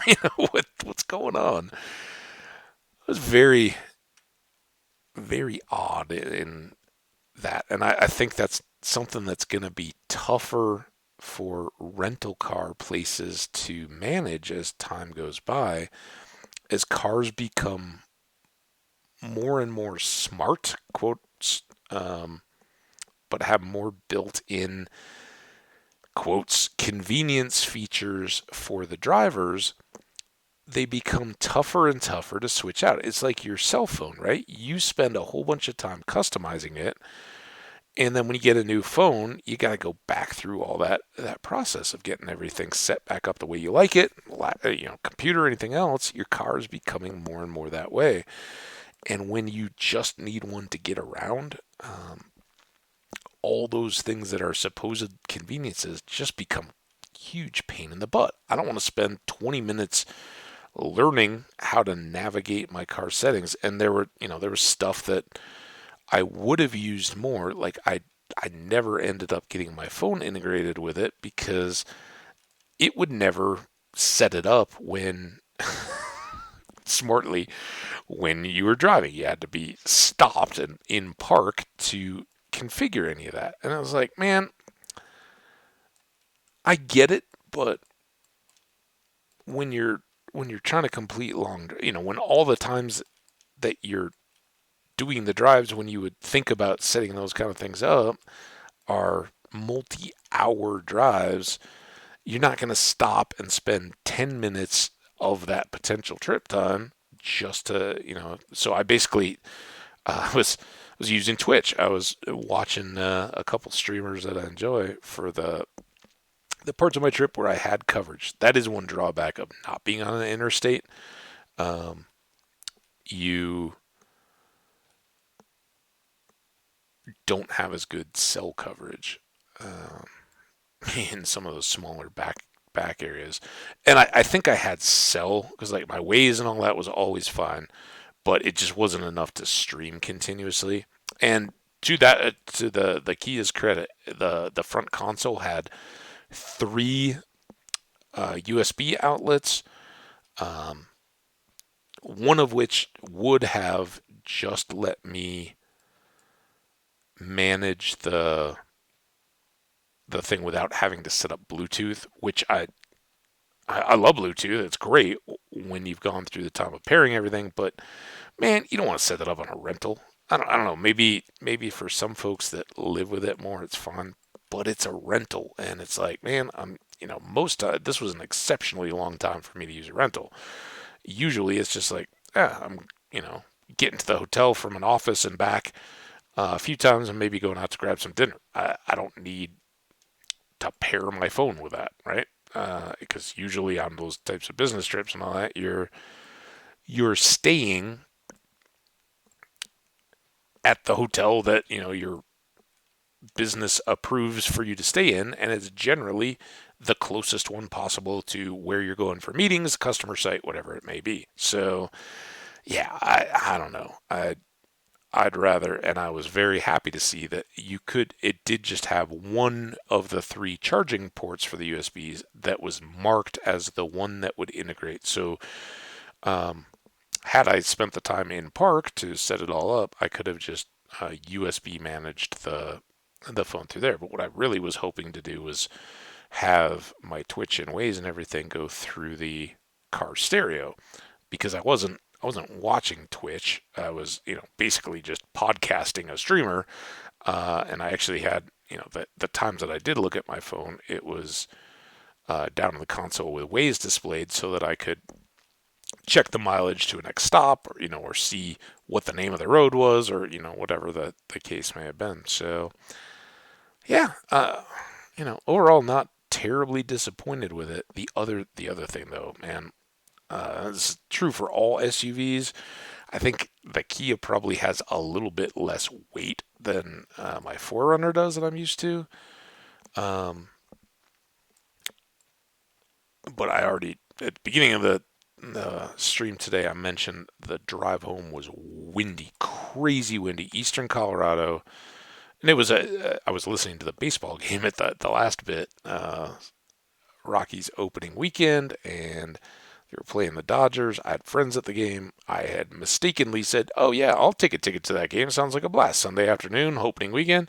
Oh wait, I'm not going to be in the state, so that was unfortunate. But uh, I don't even know that anybody got to use my ticket. I said, "Hey, find somebody that can go to the game if you want." I was out of state at the time and not really able to do much with it. So, and it was sitting amongst all my friends. It was like, well, rather than trying to secondhand it to somebody or anything, just take it. If anybody around you guys wants to go, uh, pass it along with my gratitude or my best wishes, I guess. But it sounded like a fun game, but the wind was making it crazy. Like, so many um, runners on base and stuff because every pop fly was like, total question mark as to whether anybody would know where it was coming down when it went up.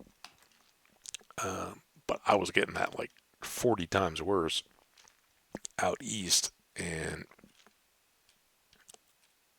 it was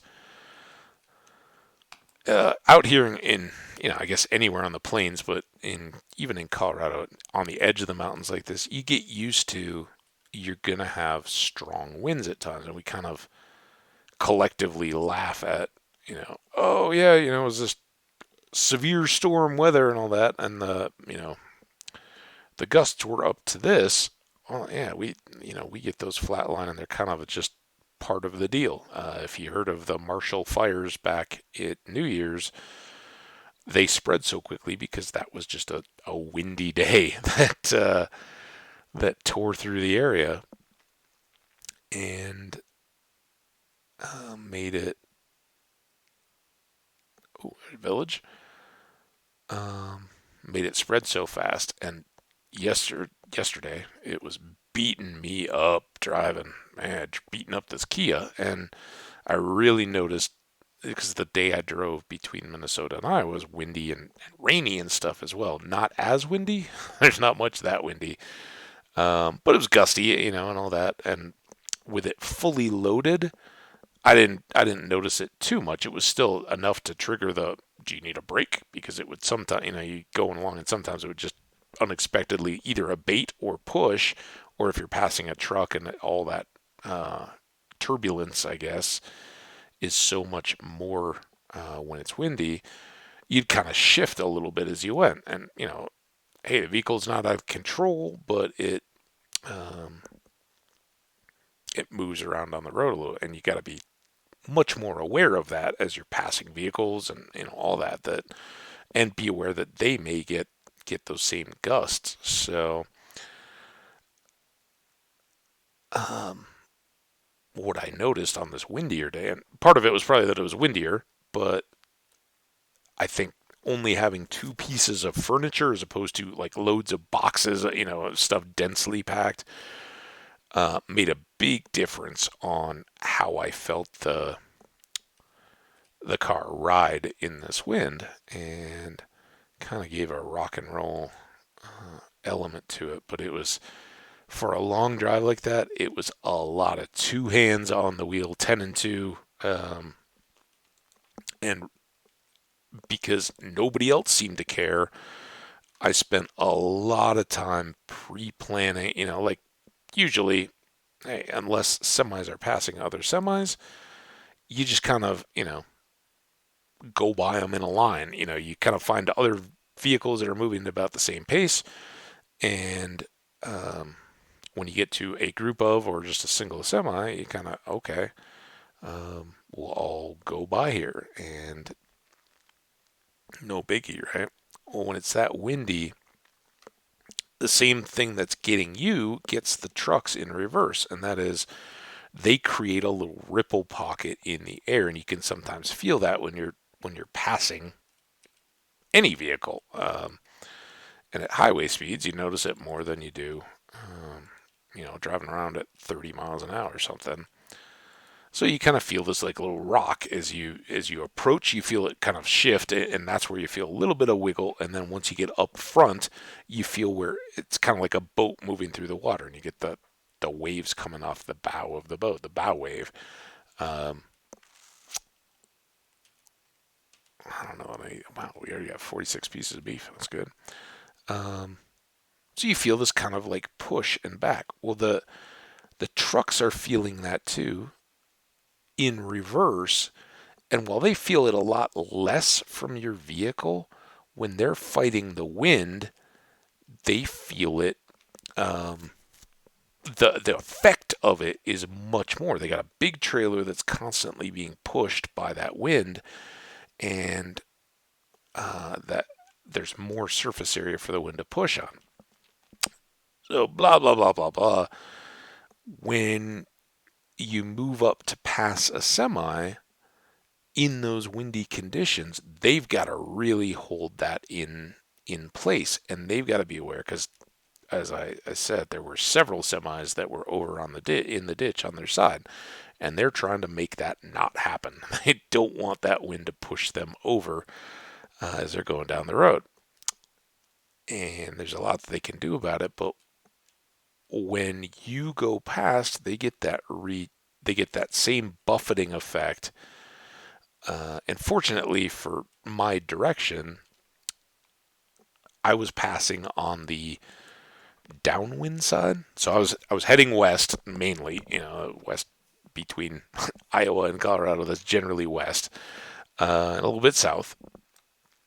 And the wind was coming out of the northwest, so it was kind of constantly either a headwind or pushing from that front kind of right corner of the vehicles. So the semis um, in the travel lane were feeling most of that wind, and as you'd go by them, you'd kind of go into the shadow from the wind, if you will. Oh, we got houses over there. Wait, did I get that one? Or he did that, didn't he? See, this is trouble. None of those. Um, and the trucks going the opposite way probably had a much bigger issue because then the cars are the ones that are more buffeting the wind uh, as they were just getting passed along the way. But what I noticed was that most drivers didn't give any thought to waiting until the car or truck or whatever was passing the semi ahead of them got clear. And I saw a lot of really close calls because when a car or truck or whatever gets to the front of the semi, then the wind that they're disrupting hits the semi. And even though it's, if it's your Hyundai or your, Audi or whatever, um, you don't disturb as much air as the semi does, but you still disturb it some. And that if that gives a little rattle, then the whole trailer starts to sway. And that's what the semi drivers were fighting all day. And if you go past and give that little buffet to the semi, okay, no big deal, you're past, right? But that semi starts to rock a little bit. And if there's somebody else that's followed right behind and tries to pass and is like beside the semi when he gets that little rock, that's where it can get real messy real quick. And fortunately, I didn't see anything that looked like it had been an accident between multiple vehicles, other than the couple semis that had gone over. And, if semi drivers aren't the people to know to always wear seatbelts, I don't know who is, because they see it all out on the roads, and I'm sure they were all very much aware of how far from ideal situation was the other day, but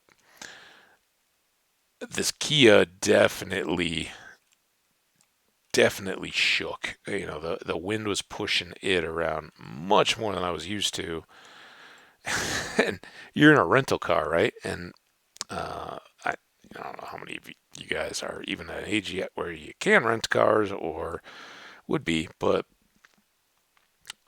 when you sign up for a rental car, you're generally your driver's insurance or whatever you have on your car, that policy carries liability. So you're pretty well covered. You don't have to get extra stuff from the car rental place while you're um,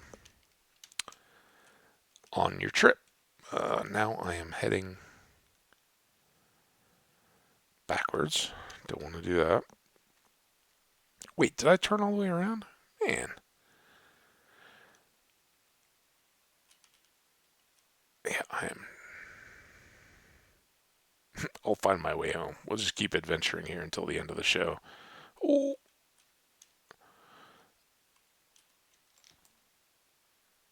Um,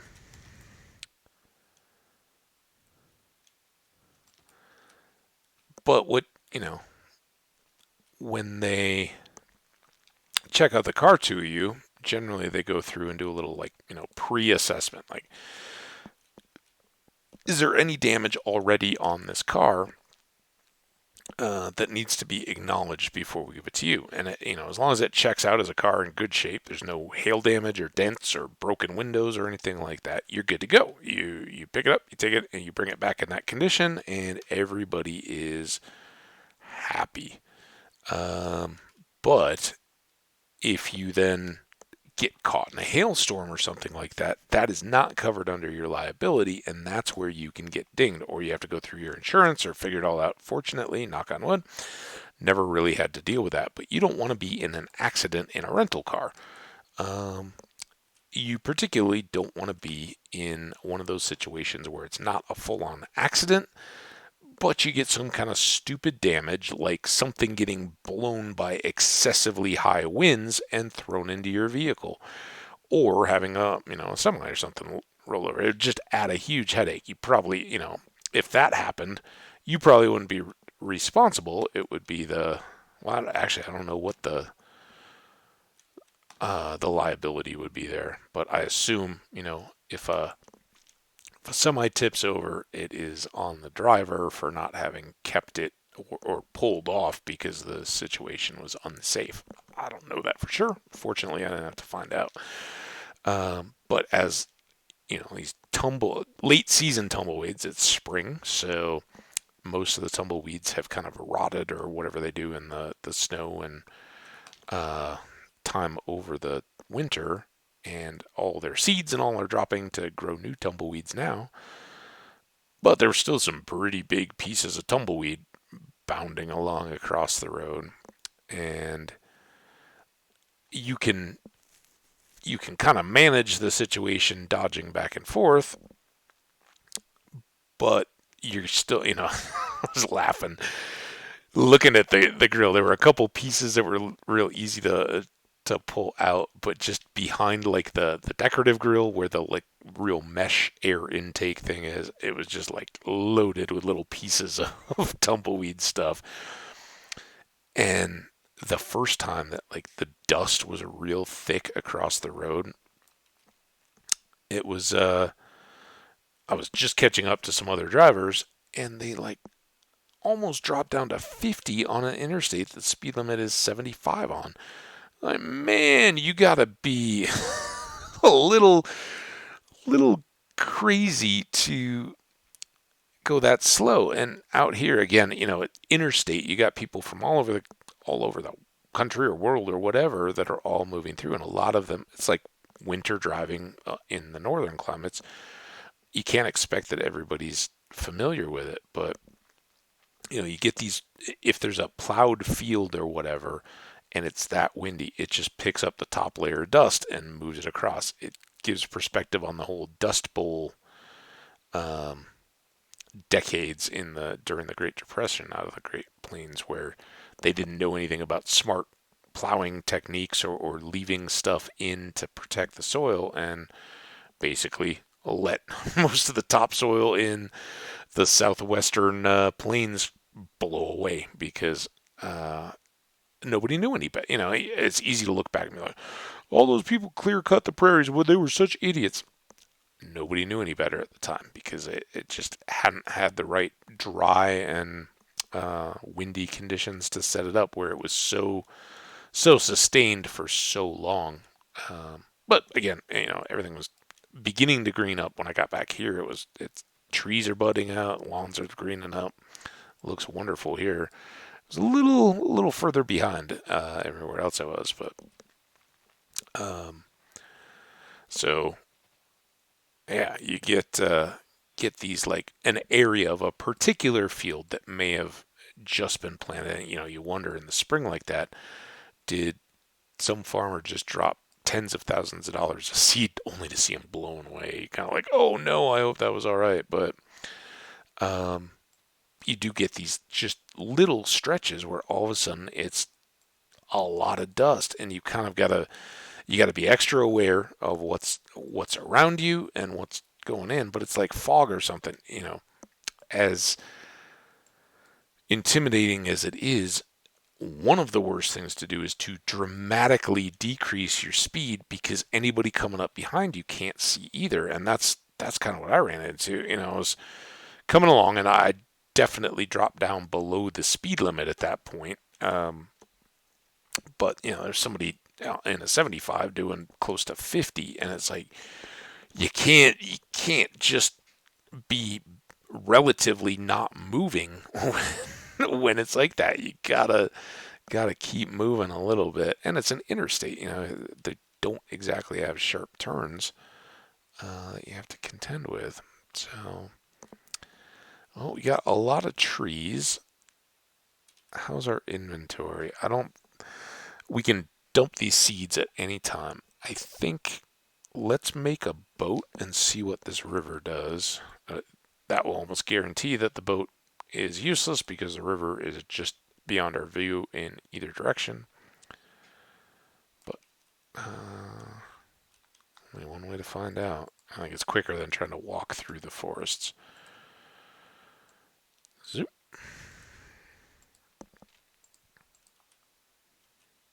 And then we'll sleep. And we'll go boating.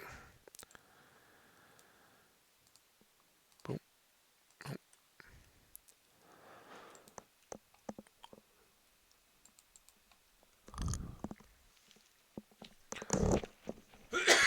Excuse me. Not practiced enough to hit the mute button that quick. All right, let's try to keep going in the same general direction. Rivers don't always cooperate with that, but we'll see what this one has in store for us. If we see cows on the riverbanks, we'll stop to get them. Where our animals are not set up to really be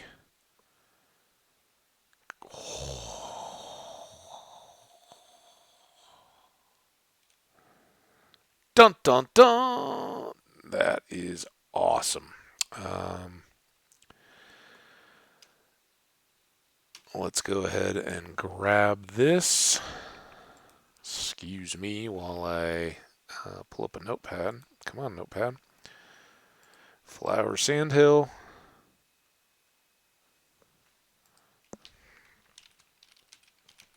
Now, we are not anywhere close to being ready to mess around in a mansion. The best thing out of there, obviously, totems. But to get totems, you got to get evokers and iron armor. Yeah, that wouldn't go over well.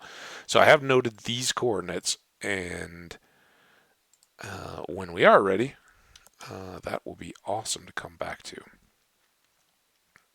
Awesome fun. Adventure, totally worth it, even though all we're really doing is getting beef and leather. Now, there's some bees. I haven't seen any of those guys around us. And we'll either have to get Silk Touch or do the tree trick to get those going. But now just kind of seeing what's to be seen.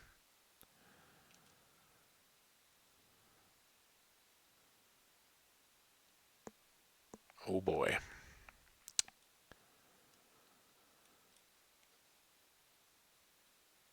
Let's get. Oh, I was hoping that was a portal for a second. Get a torch here. Oh, we must get close. It's about 4 hours. All my remotes are a little low too because they've been sitting idle, right? So we got about 3.5 hours out of that PlayStation remote that it was just popping up that its battery is low. I guess it didn't say it was turning it off either. I've got whatever that remaining time is, which will probably take us up to about the 4 hour mark.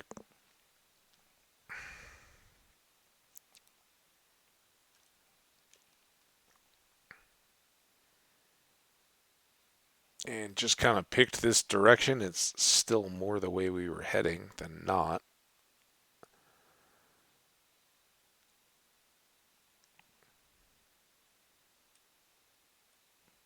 TBD on whether this is something we could ever loop around to get back over to the other side or not, because we cut into the open water to get back towards my spawn.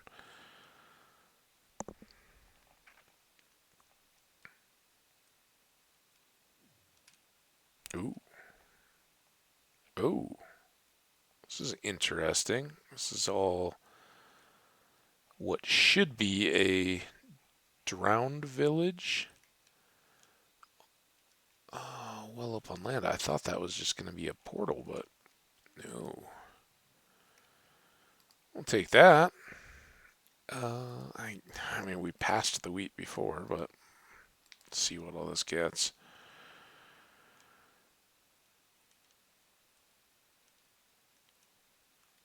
There's one drown.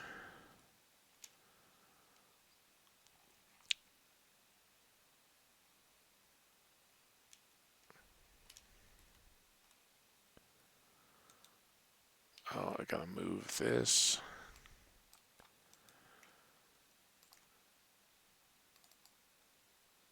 I don't think I need the stone axe. Oh, wait, what are you doing? Get back in there.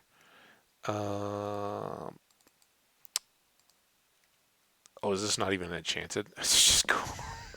It's like, I hope it, yeah, not the shimmery bit.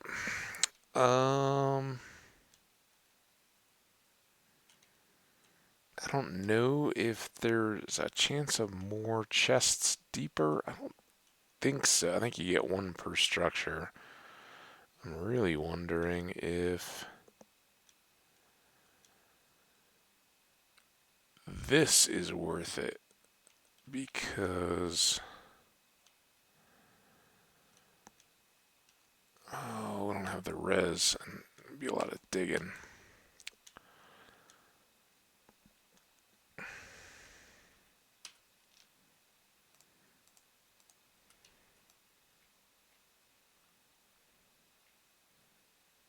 Oh, where are you, buddy?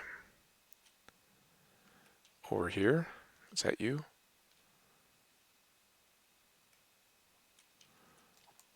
Neither of you two have a trident. Where's the trident, dude? He should have been out this way. Are you the trident, dude? Oh, okay. Oh, you're still hanging back. All right. Oh, ow, ow. Stop it. Yeah, go fight amongst yourselves.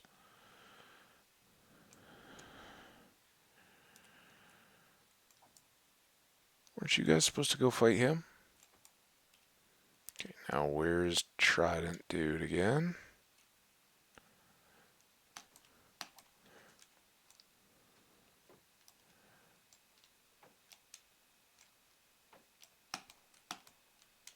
Give me your trident. Ah.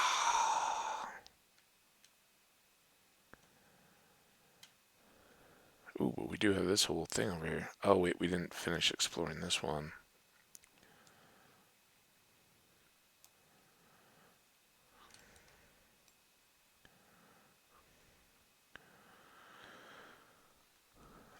Don't know enough to know whether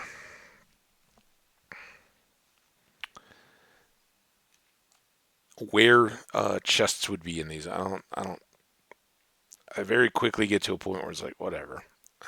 There's nothing in here. There we go. So it's in that corner. But like, does that relate to any kind of a lantern in these various structures? Like, oh, if you go to the northwest corner or whatever. What's over here? Oh, it's a flower. Thought it was like a gold nugget and a piece of coal or something. Alright, there's all that. Hey, mending. It's not bad. Oh, we've still got this one to go as well. A little scarier, a little more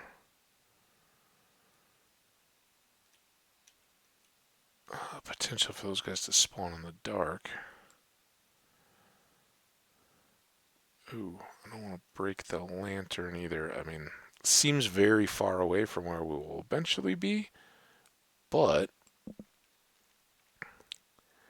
if we got to a point where we were doing sea lanterns for lighting and didn't have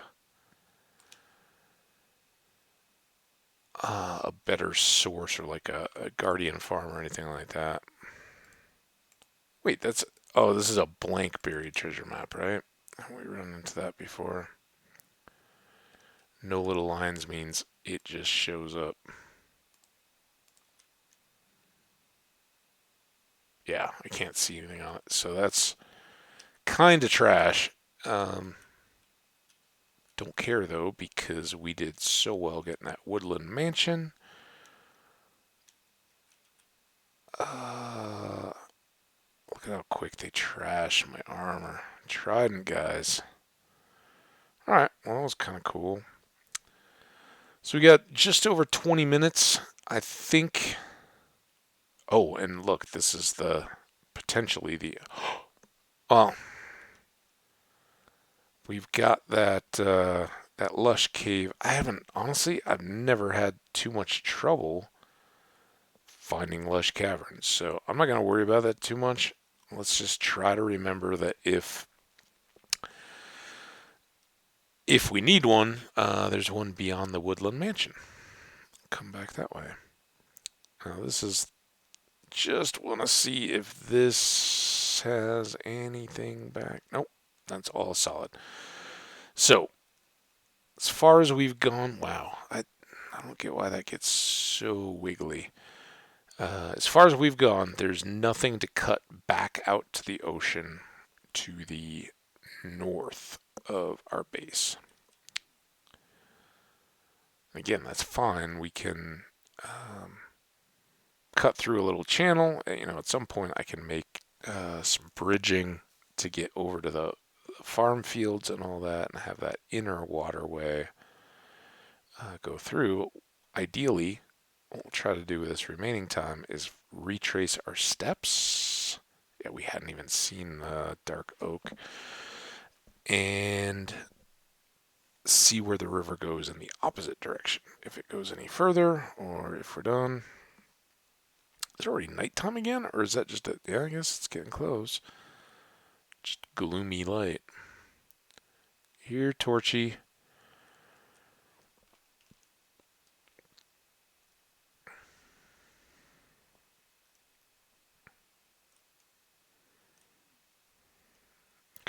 Getting dark here, so let's throw down right there.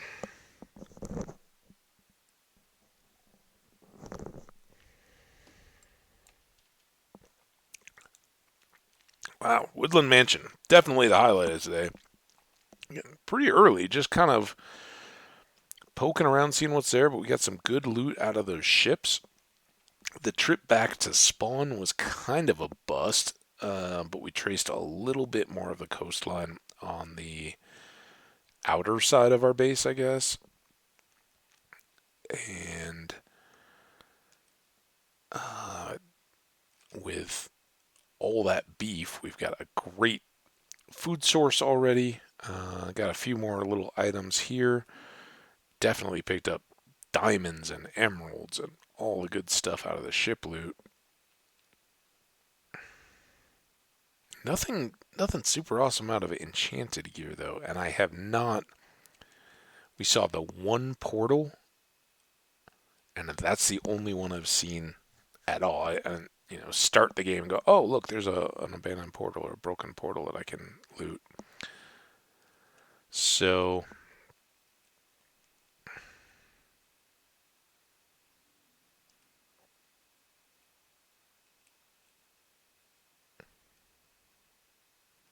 nothing as cool as like a silk touch gold axe to start that would let you move the bees around or anything like that. I mean, I guess we talked about the woodland mansion. I was like, oh yeah, there's no way we'll see another one of those.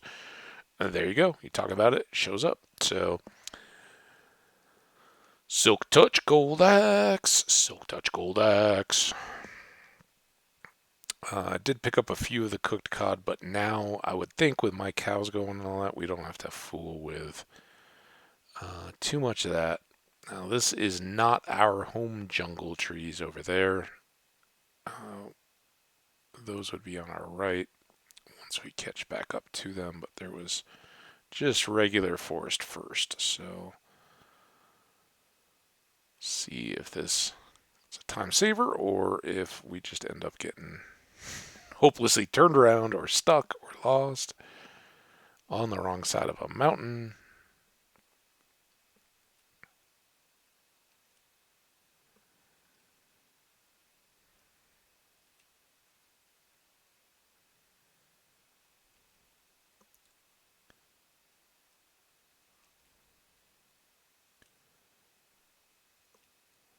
Well, saves us a lot of walking time, whatever. Still going.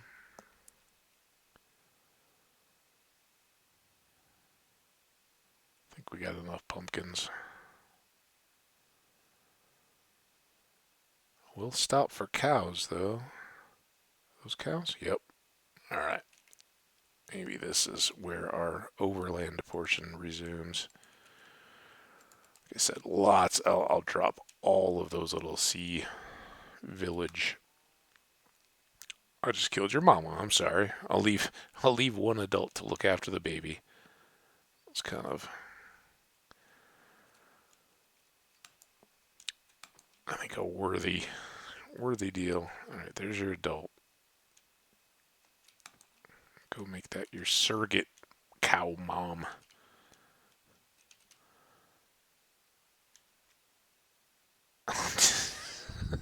So one thing I didn't have any of while I was driving, or on the whole trip. I've talked a few times about watching RiffTrax. Um, Around here, and some of their stuff gets very heavy rotation, right? So you like, okay, click off, seen it before, don't need to see it now. Um, but for whatever reason today, there were a couple of things on that I had not seen before and was like, oh, okay. New movies, it's always fun. I don't know if any of you guys are RiffTrax fans, but if I just say I saw the Goat movie, okay, this is the same village because I remember that house sticking out. Um, I saw the Goat movie for the first time. Wow, that's all I'm gonna say is wow. It's like Zorcan or something like that. I don't know. Um, yeah, see why they chose it. It definitely is. Didn't see that coming. Kind of stuff. I'm pretty sure it was completely foreign anyway. but where it came from or what, it was amazing. Kind of just what you're looking for, and the that's a bad movie, and uh, wonder where were they going with this.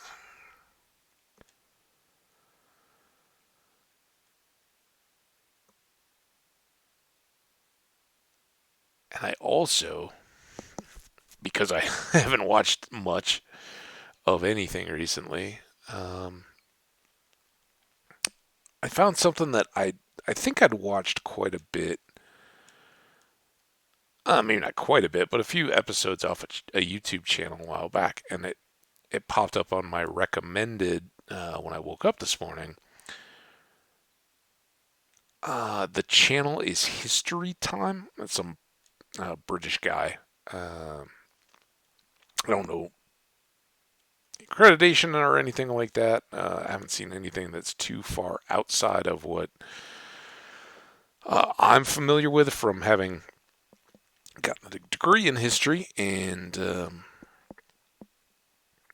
taken a. If there had been an archaeology program at my school, I probably would have been pretty prone to um, pursuing that further. There wasn't, so I. But I took. There was a class, and the um, professor was one of my most memorable while I was in school, and it's just right up my alley. I had a high school teacher, in fact, who there was an elective anthropology, and it was kind of the like watch movies class because this guy, he was kind of teaching the basics of anthropology, um, but some of the, at a high school introductory, very basic level, some of those things do very well manifest through movies. So, like for instance, I think like going into Christmas or something, we watched Star Wars, which in high school that takes like 3 class periods, right? But it was the idea of the Force and how different cultures view spiritualism, or the fact that there is um, kind of a human element when you're looking at cultures that fits into that. And they may all differ, but some of that kind of stuff. Also taught me, the stuff about the Leakeys and Homo habilis and Homo erectus, and my first introduction to um, the human species, and where we fit into the kingdoms. And I whatever my faith, I don't discredit science. I think that whatever uh, personally, whatever my version of the deity is, gave us brains and expects us to use them to interpret the world. I don't think that faith requires that you do fit all of Earth and human history into the 5,000 years that some monk back in the day decided was the whole biblical timeline. And for a long time, people got burned or excommunicated or whatever if they dared to question that. I think those two things are not mutually exclusive.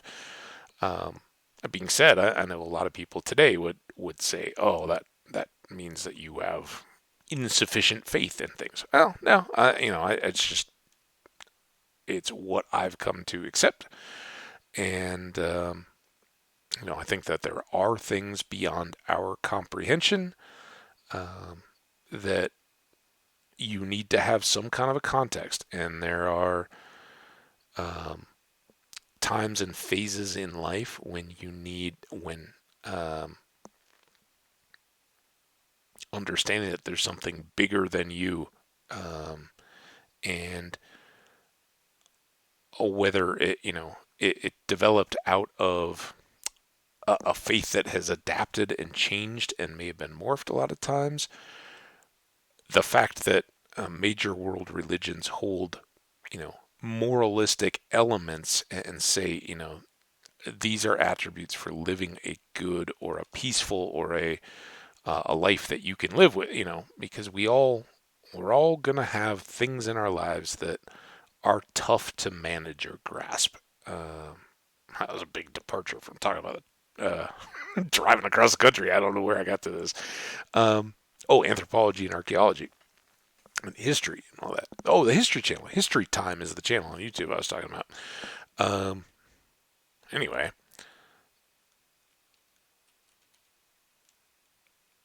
you need something that can silence or help you deal with the fact that, oh my gosh, at times in my life I've screwed up and I've hurt the people I love or the people I care about, or I've done things that um, I so regret that I can't deal with them, and I don't know how a pure atheist.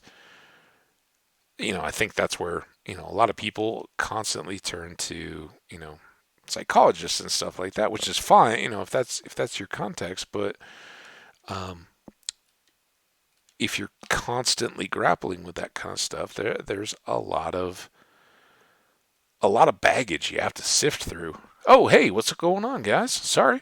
Um, Antheos and Chewy is cool. How's it going, guys?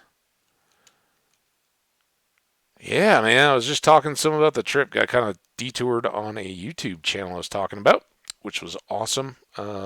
History Time um, does a lot of. I think it's a British guy. Does a lot of uh, European side history, but some good longer format and some good shorter format stuff. But then the spiritual stuff that they get into some biblical stuff, but also prehistory stuff. So,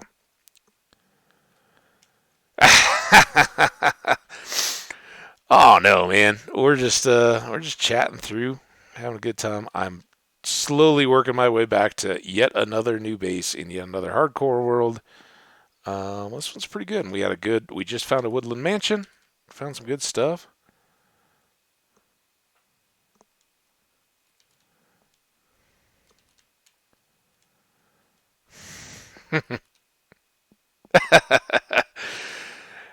Oh yeah, it's good to have you both, man.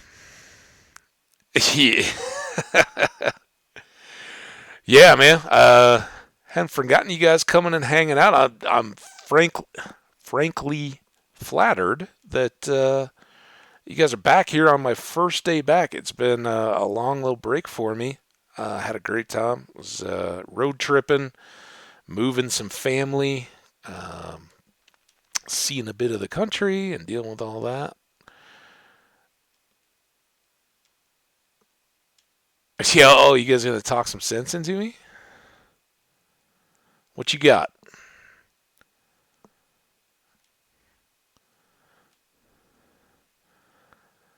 I want to know what sense looks like to a guy named Antheos.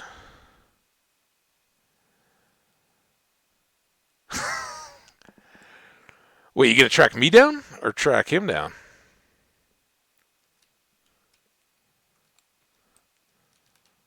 I got the Teflon. Tough to track. There you go.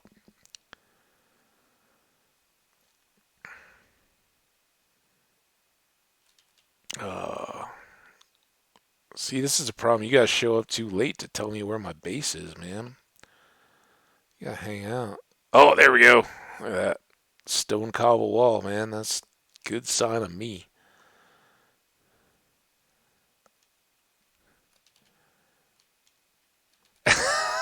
Yeah, no, I got you guys. I appreciate you showing up together. That's kind of the big kicker. But I remember you guys, Chew, you were in here too, right? A while back, a couple weeks ago or something. Now I don't remember the exact days, but I appreciated having you. It was awesome. I'm glad to see you back again.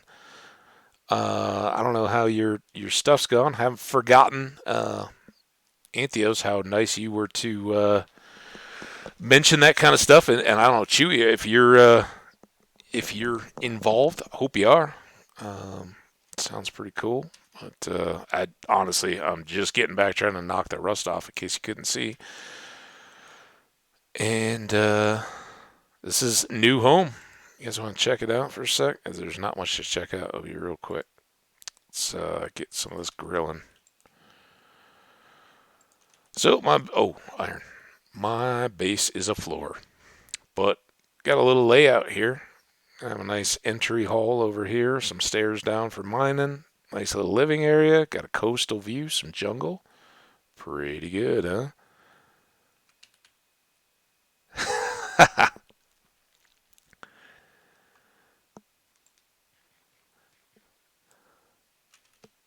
um, I don't mean to be too. Antheos, were you Midwest, right? You said I was where I was back out to, driving across the plains on a windy day yesterday, but checked out some snow and rain. I think I'm about to get some of that back here in Colorado, but I missed a bunch of like 78-degree days. It's great when you leave and it's like still winter and you come back and it's all the trees are budded out, all the lawns are green, and it's like, oh yeah, it's gonna go back down to the 50s and be rainy for the next 4 days. Awesome. But today was awesome. Beautiful 60s and sunny. Well, guys, um, I appreciate you, Antheos. You've been dropping in here, and I really, really appreciate it. Sorry as always, or maybe it's intentional. Maybe you're like, man, I don't have to put up too much. I don't have to walk away. But I am wrapping up. I've gone about 4 hours now, and after the trip and everything, I'm kind of just trying to catch back up. So, um, totally appreciate both of you guys hanging out.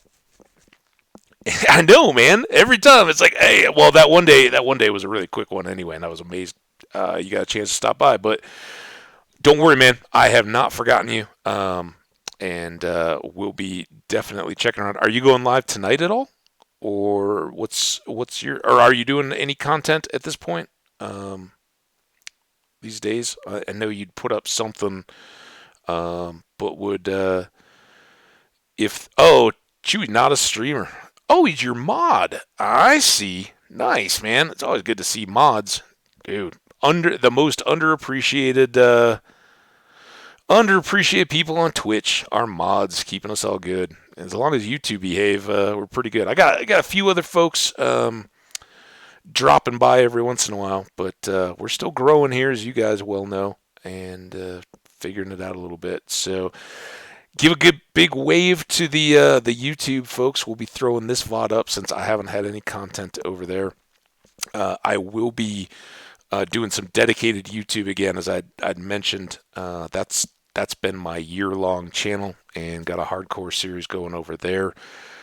I've been away from it with all this lead up to this move. Now that that's over, I'm going to be getting some hour-long daily episodes so I can finish that one up too. Oh, nice. What kind of time frame are if you don't know, no worries. But evening, morning, daytime, what's kind of your target, man? I would love to pay you back and go check out some of your stuff.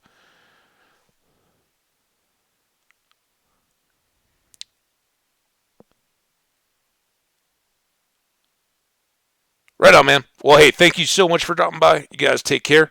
We'll catch you soon. Cool. If I don't know when I'm gonna get going, but I will definitely try to pop in at some point if nothing else comes up. It would be cool to see what you got. Anyway, take care. Thank you so much for everybody watching on the VOD. Thanks so much. Hope you enjoy the new world. Again, this is Flyover Sandhill in honor of the drive across northern Nebraska, and hopefully we will be building up big old base. We've got a woodland mansion already identified, so we're going to have to gear up to be able to go in there. We're going to take down a dragon, punch it in the face, and take its egg and get some wings and all that good stuff. This is the one. I already feel it. Feel it's good. So hopefully we won't mess it up. But take care, everybody. We will catch you on the next one. Bye now.